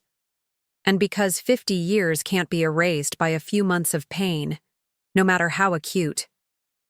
Walter rubbed his face with his hands, the gesture revealing a vulnerability I rarely saw during our marriage. "I've made a mess of everything," he said quietly. "Yes," I agreed simply. "But that doesn't mean you can't begin cleaning it up." When I left Walter's office an hour later, he had agreed to call Brookhaven and inquire about their program. I had no illusions that one conversation had solved his problems. Walter's issues ran deeper than alcohol, stemming from a fundamental inability to adapt when life deviated from his carefully controlled plans. But perhaps I had offered a first step toward recovery. As I walked back to my car, my phone chimed with a text from Diane. "Just heard from my editor friend. She wants to see your complete manuscript when you're ready. No rush, but she's definitely interested." Joy rushed through me, momentarily pushing aside the lingering heaviness of my conversation with Walter. I texted back quickly, "That's wonderful news. I've been working on revisions and should have them completed in a few weeks." Driving back to my new home, I felt a curious lightness despite the emotional complexity of the morning. I had faced Walter, seen the consequences of his choices clearly, and offered what help I could without sacrificing my own boundaries. Our paths had diverged irrevocably, but I could acknowledge our shared history without being pulled back into his orbit. The following weekend, my little bungalow filled with warmth and laughter as James and Andrea hosted my housewarming party. They had invited Eleanor, Patricia, several members of my writing group, and a few neighbors who had welcomed me to the street. The house looked transformed from the empty space Gerald had visited, now furnished with a comfortable mixture of new pieces I'd selected, and a few treasured items I'd taken from my previous life. "Mom, this place is perfect for you," Andrea said, admiring the built-in bookshelves now filled with my collection. "It feels more like you than any home I remember." I looked around at the colorful throws, the artwork I'd selected purely because it spoke to me, the desk in the second bedroom where I'd been working on my manuscript revisions. "It feels like me," I agreed, for the first time in a very long time. As guests mingled, enjoying the catered appetizers James had arranged, Eleanor pulled me aside. "I have something for you," she said, handing me a small package wrapped in silver paper. A proper housewarming gift. Inside was a beautiful leather-bound notebook, its cover embossed with delicate flowers. "For your next story," Eleanor explained, "once you finish the revisions on this one." I hugged her, touched by her confidence in my creative future. Thank you for pushing me to reclaim that part of myself. Later, as the party was winding down, Patricia helped me carry dishes to the kitchen.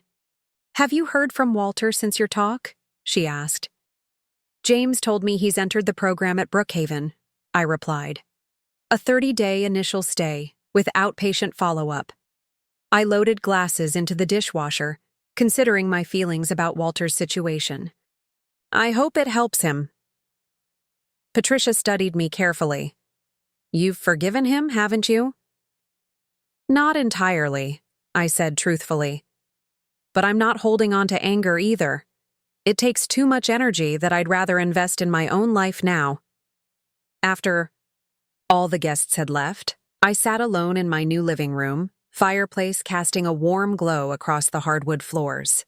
On the coffee table lay my manuscript, the revised version nearly complete, ready to submit to Diane's editor friend. Beside it was Eleanor's gift, waiting to receive whatever story came next. My phone buzzed with a text from an unknown number. I opened it to find a message from Natalie. "Walter told me you encouraged him to seek help. Thank you. Whatever our circumstances, I want my child to have a healthy father." I stared at the message, surprised by the unexpected communication. After a moment's consideration, I typed back, "I wish you both well, and a safe delivery for your child." Setting down the phone, I picked up Eleanor's notebook, running my fingers over its smooth leather cover. The future stretched before me, unscripted for the first time in decades. There would be challenges ahead, financial adjustments as I learned to manage independently, emotional hurdles as Walter's new child entered the world, the vulnerability of submitting my creative work for potential rejection. But for tonight, in this house that was solely mine, surrounded by choices I had made freely, I felt a deep sense of rightness. At 72, I was not merely surviving divorce or recovering from betrayal. I was discovering that the woman who existed beyond the boundaries of wife, mother, and perfect partner was someone I genuinely liked. Someone creative, resilient, and capable of building a life entirely her own. The doorbell rang, pulling me from my reflections. Opening it, I found James on the porch, holding a small potted orchid. "Found this in my car," he explained. "Must have forgotten to bring it in with the other gifts." "Thank you, sweetheart," I said, taking the delicate plant. "It's beautiful." James lingered, seeming to have something on his mind. "I talked to Dad this morning," he finally said. He sounded different, more like his old self, before everything fell apart.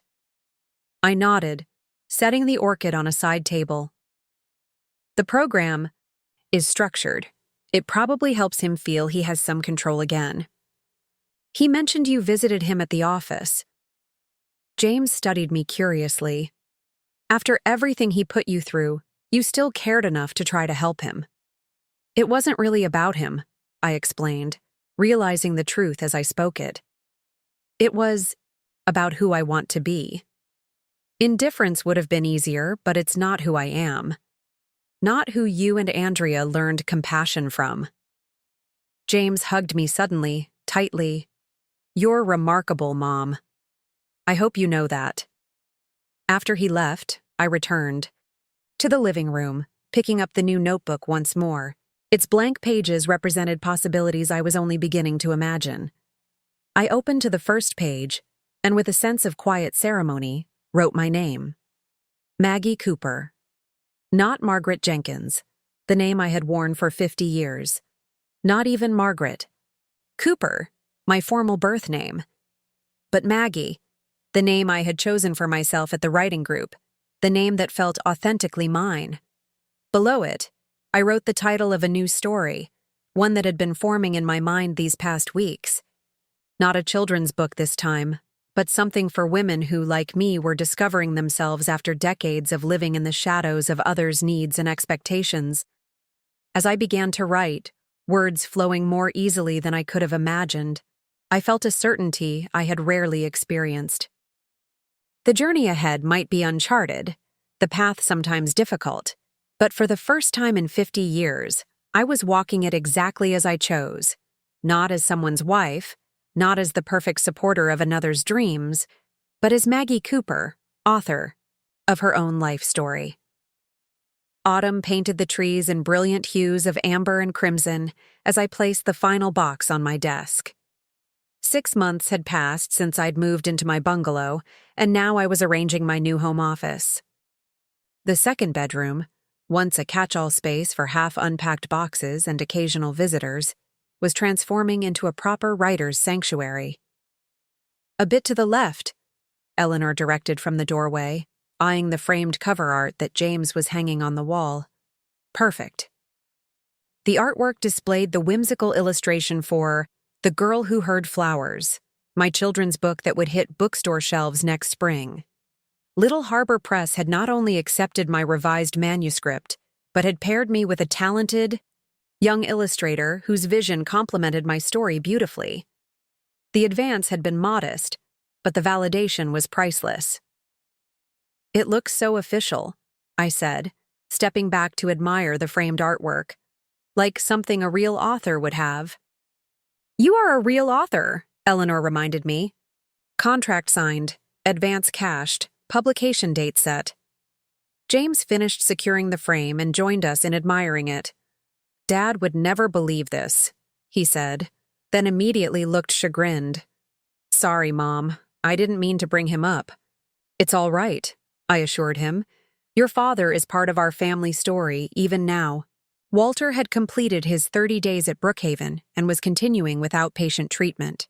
According to James and Andrea, who maintained cautious relationships with their father, he was sober and working reduced hours at the firm. The merger. Talks had proceeded, but Walter had negotiated to keep the Jenkins name on the letterhead, a small victory that seemed to matter greatly to him. As for Natalie, her pregnancy had stabilized after a difficult second trimester. She was due in December, and Walter had purchased a new home closer to her parents in Connecticut. Life continued to evolve for all of us, our paths occasionally intersecting but fundamentally separate. "Let's celebrate your new office," Eleanor suggested. I brought Prosecco. We gathered in the kitchen where Patricia was arranging a cheese platter. My sister had been instrumental in helping me establish my new home, from furniture shopping to gardening advice. Now she poured champagne into 3 flutes, raising hers in a toast. "To new beginnings," she said, "and to the remarkable woman who's brave enough to embrace them." We clinked glasses, the simple moment of celebration warming me more than the sparkling wine. 6 months earlier, I could not have imagined this scene, standing in my own kitchen, surrounded by people who valued me for exactly who I was, anticipating the publication of a book I had written. "The writers group wants to host a pre-publication party when the release date gets closer," Eleanor mentioned as we moved to the living room. "Diane's already planning it."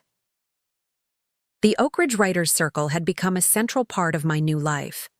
I attended every Thursday without fail, sharing my progress and offering feedback on others' work. What had begun as a tentative return to creativity had blossomed into a genuine community of fellow writers who understood the unique challenges and joys of putting words on the page. "That's so thoughtful," I said, touched by their support. "I'd be honored."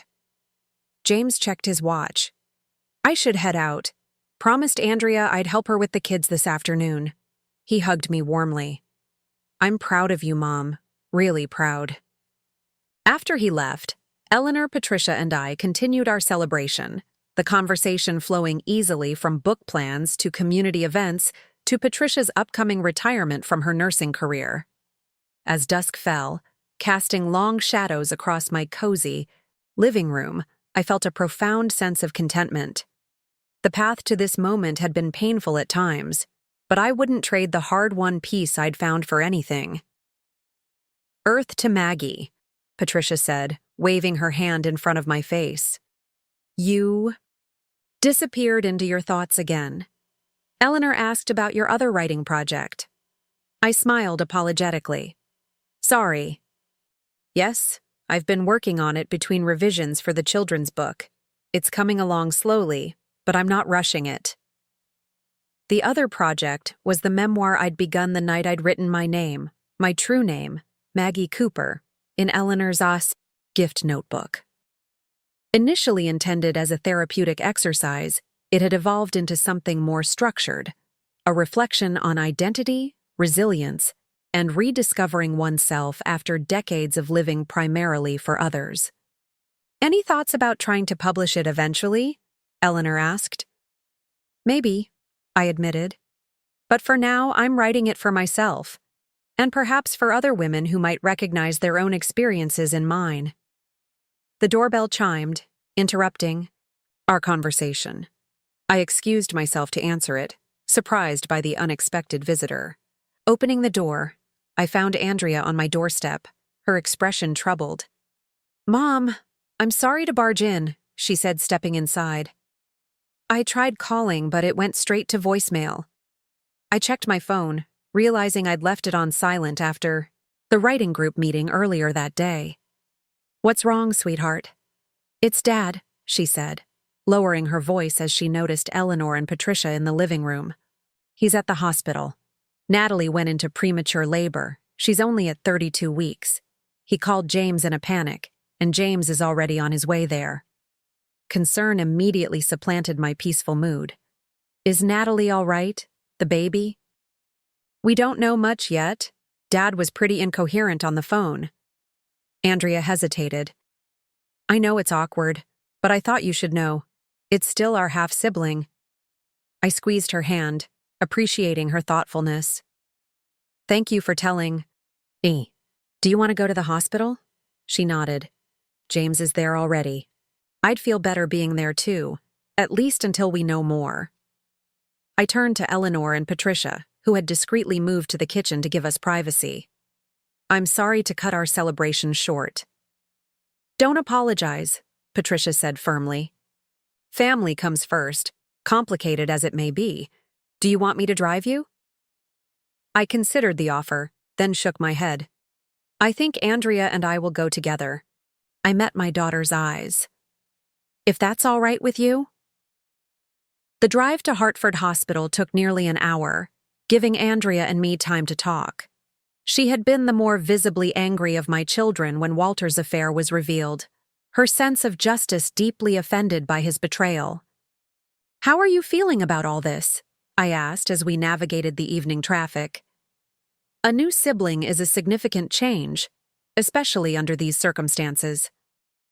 Andrea kept her eyes on the road, her profile reminiscent of her father's in its determined set.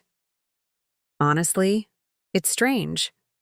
I'm 41 with children of my own, and suddenly I'll have a newborn sibling." She sighed. "But it's not the baby's fault how they came into the world.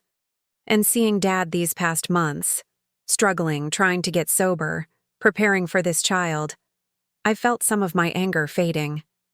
"That's very mature of you," I said softly. She glanced at me briefly. "I learned forgiveness from you, Mom.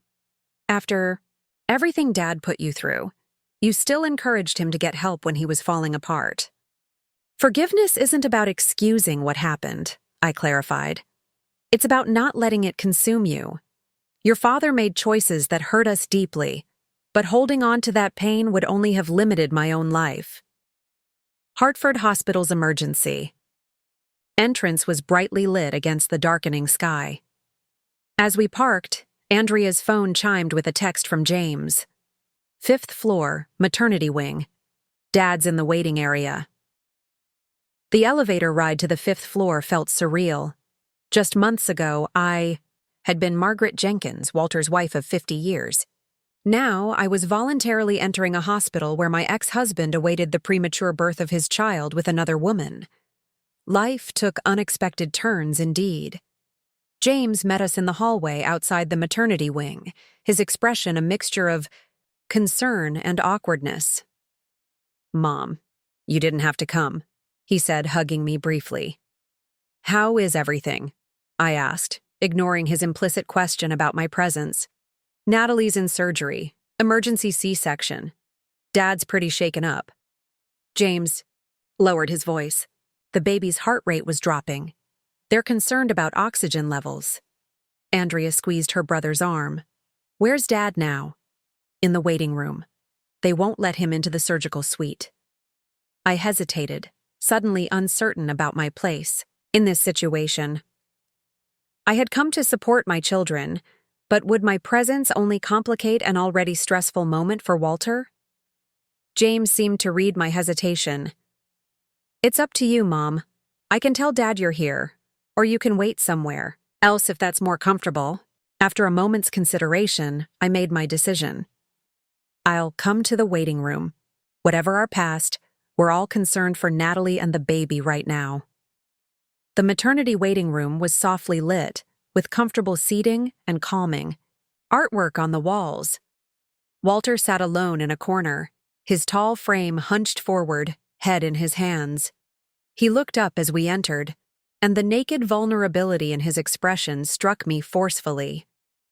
This was not the confident attorney who had dominated courtrooms and boardrooms for decades, but a frightened man facing circumstances beyond his control. Andrea, James, he acknowledged, then froze when he saw me. Margaret, what are you doing here? Andrea told me what was happening, I said simply. I came to support our children. And to hope for the best for Natalie and your baby. Something in Walter's expression crumpled slightly. Thank you, he said, his voice rough with emotion. The doctors say there are complications.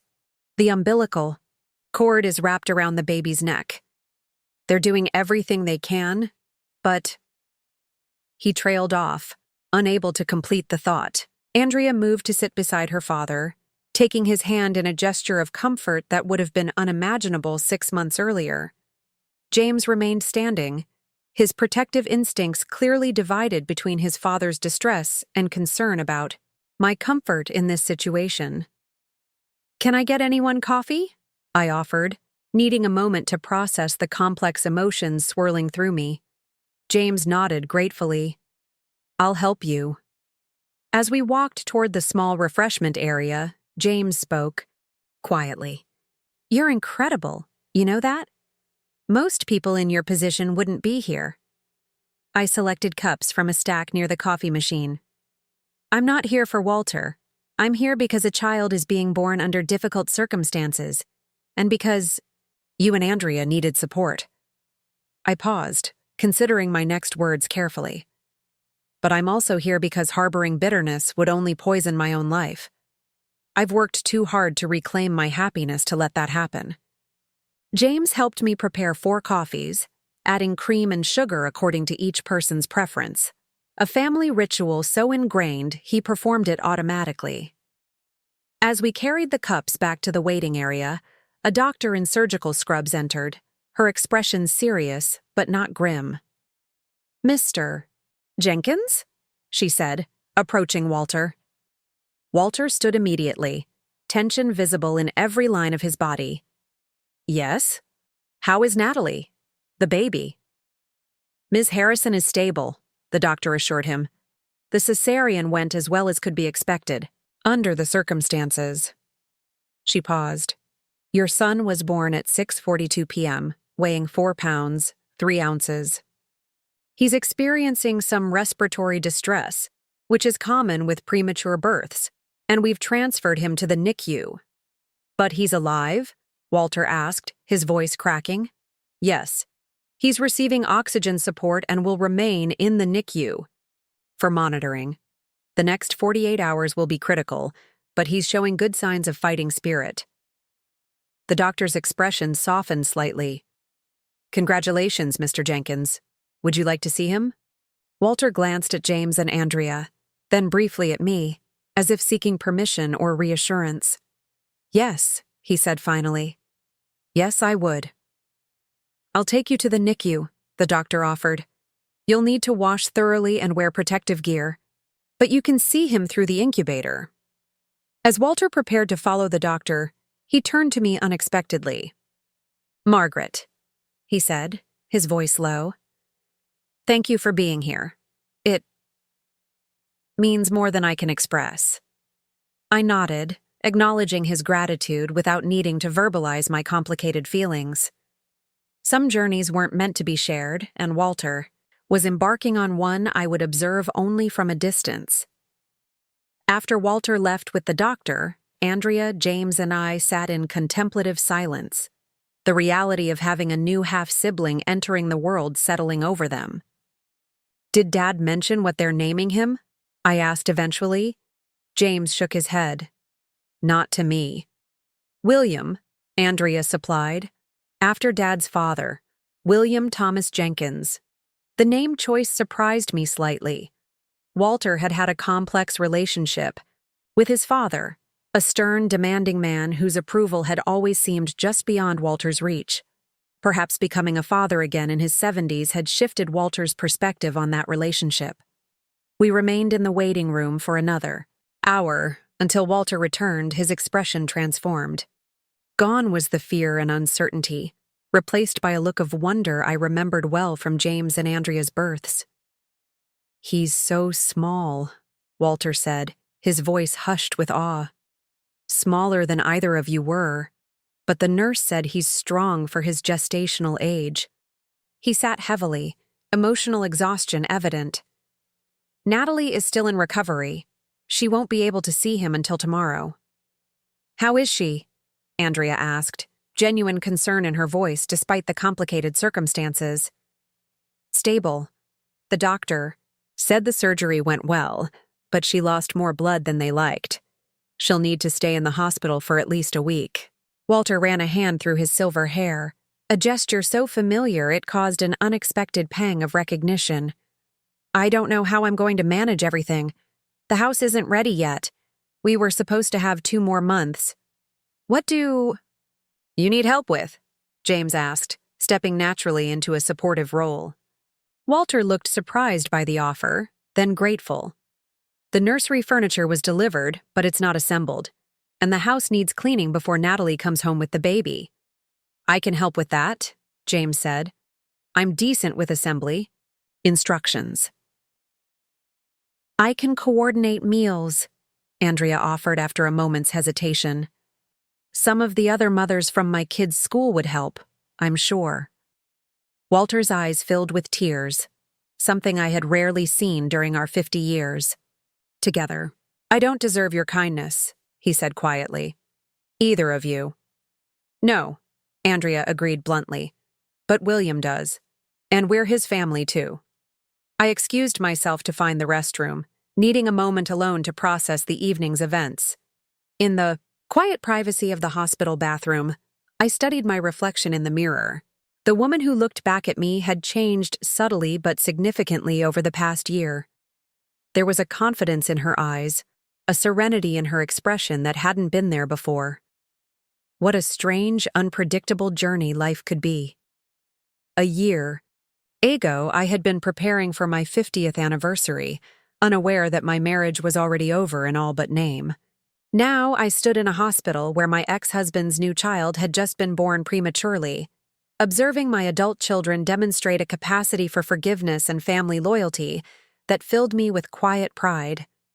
When I returned to the waiting room, a nurse was speaking with Walter and our children.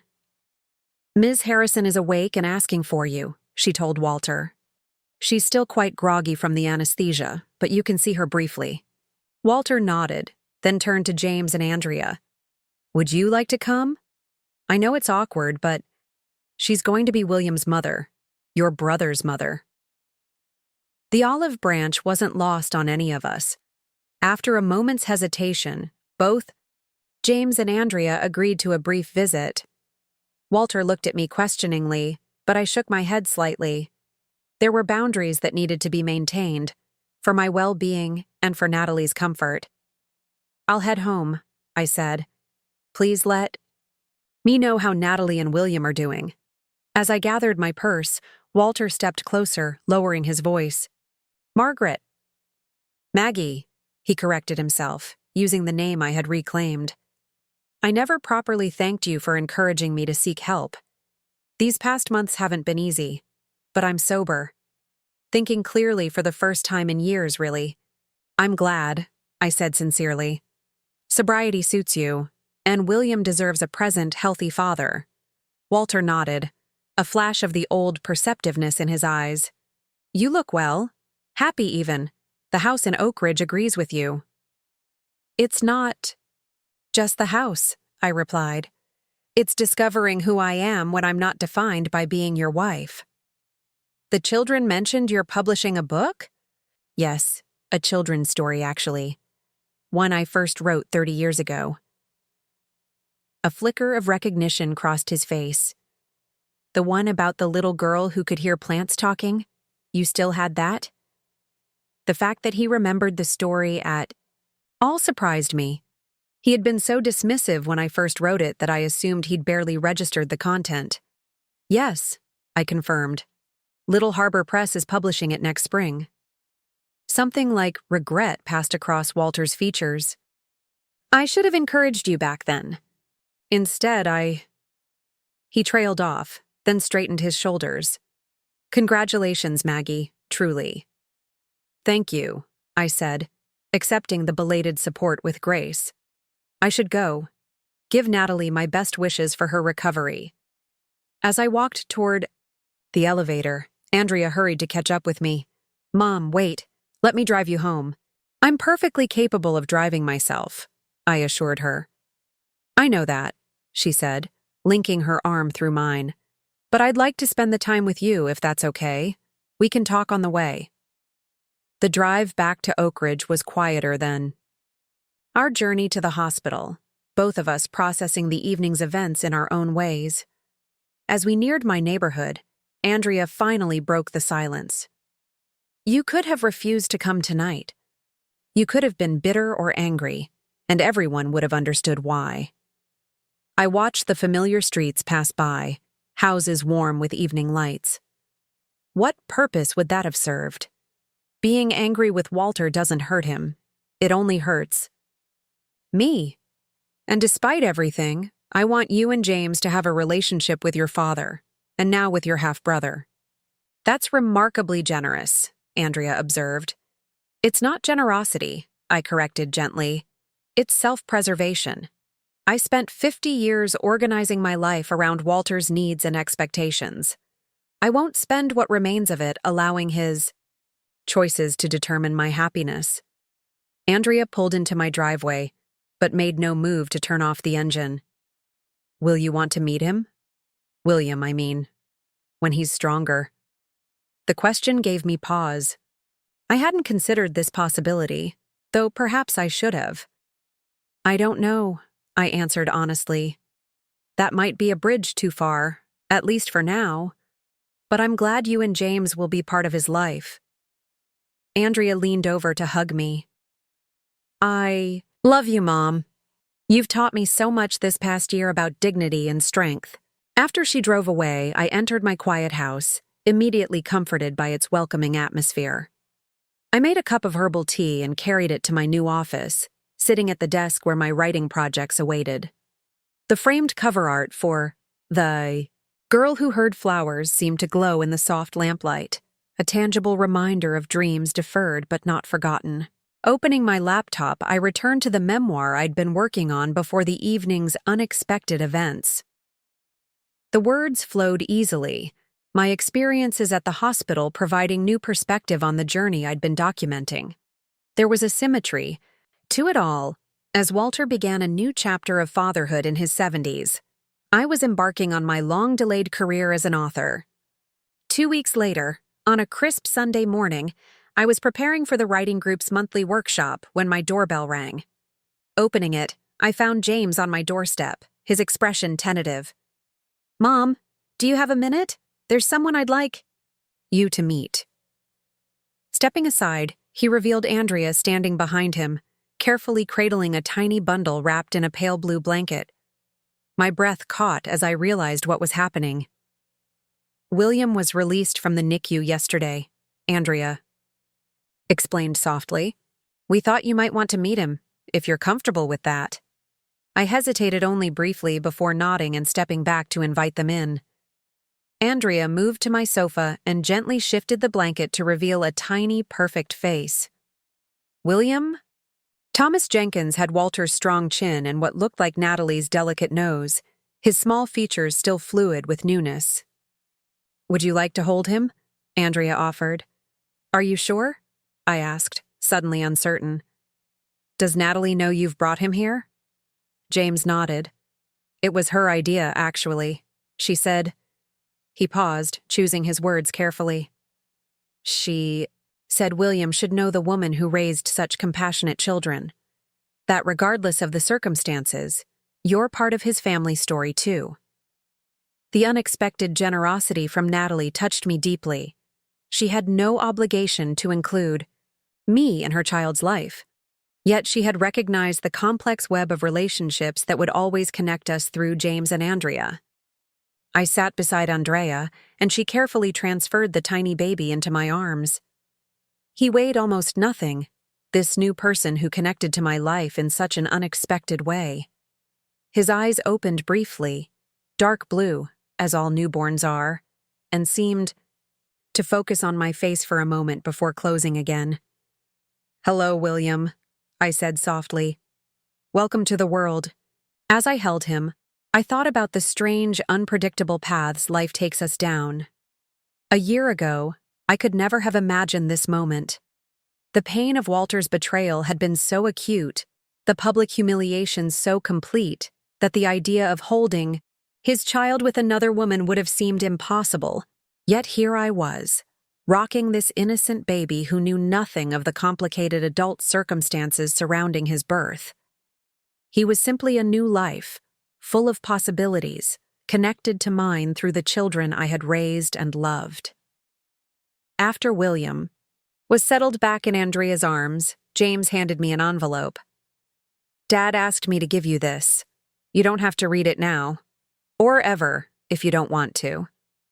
I accepted the envelope without comment, setting it aside for later consideration. Whatever Walter needed to say, it could wait until after this peaceful family moment.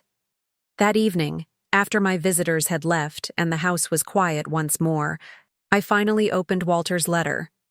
His familiar handwriting filled a single page, the message brief but heartfelt. Maggie. Words seem inadequate after 50 years together and the pain of our parting. I won't ask for forgiveness I haven't earned, but I want you to know that I recognize the strength and grace you've shown throughout this difficult year. When I look at William, I think about the family we built together, about the beautiful children you raised so well that they can find room in their hearts for their father despite his failures. That speaks volumes about the woman who molded them. I wish you every happiness in your new life and your writing career. The world needs more stories that help us hear what we might otherwise miss, whether it's flowers speaking or the quiet voice of our authentic selves. With respect and gratitude. Walter. I folded the letter carefully and placed it in my desk drawer. It wasn't an apology exactly, nor did it need to be. It was an acknowledgement of my worth, my contribution, and my right to the life I was creating for myself. The next morning, I woke early and made coffee, carrying it to the small patio where my garden was showing the first signs of spring renewal. Daffodils pushed through the rich soil, their yellow heads nodding in the gentle breeze. I had planted them last fall, my first winter in this house still ahead of me then, an act of faith in future seasons. My phone chimed with a message from Diane. Final cover art for The Girl Who Heard Flowers just approved by the publisher. Can't wait to celebrate with you at writing group tomorrow. I smiled, anticipation warming me more than the coffee. In my office awaited the memoir pages I'd been working on, now approaching completion. On my calendar, a book signing was penciled, in for next spring, along with a children's reading program at the library. Life stretched before me, rich with possibilities I was only beginning to explore. At 72, I had discovered that endings often contain the seeds of new beginnings, if we're brave enough to nurture them. The woman I had been, the supportive wife, the perfect hostess, the silent partner in Walter's ambitions, had not vanished, but transformed. She had become someone stronger, someone who understood that her voice deserved to be heard, her dreams pursued, her life lived authentically. I sipped my coffee, watching the morning light strengthen across my garden. William would grow up knowing his half-siblings, perhaps even forming relationships with them that would enrich his life. Walter would continue his recovery, learning to be a father again under very different circumstances than before. Natalie would navigate new motherhood with its challenges and joys. And I would continue writing stories, building friendships, and creating a life that reflected my truest self.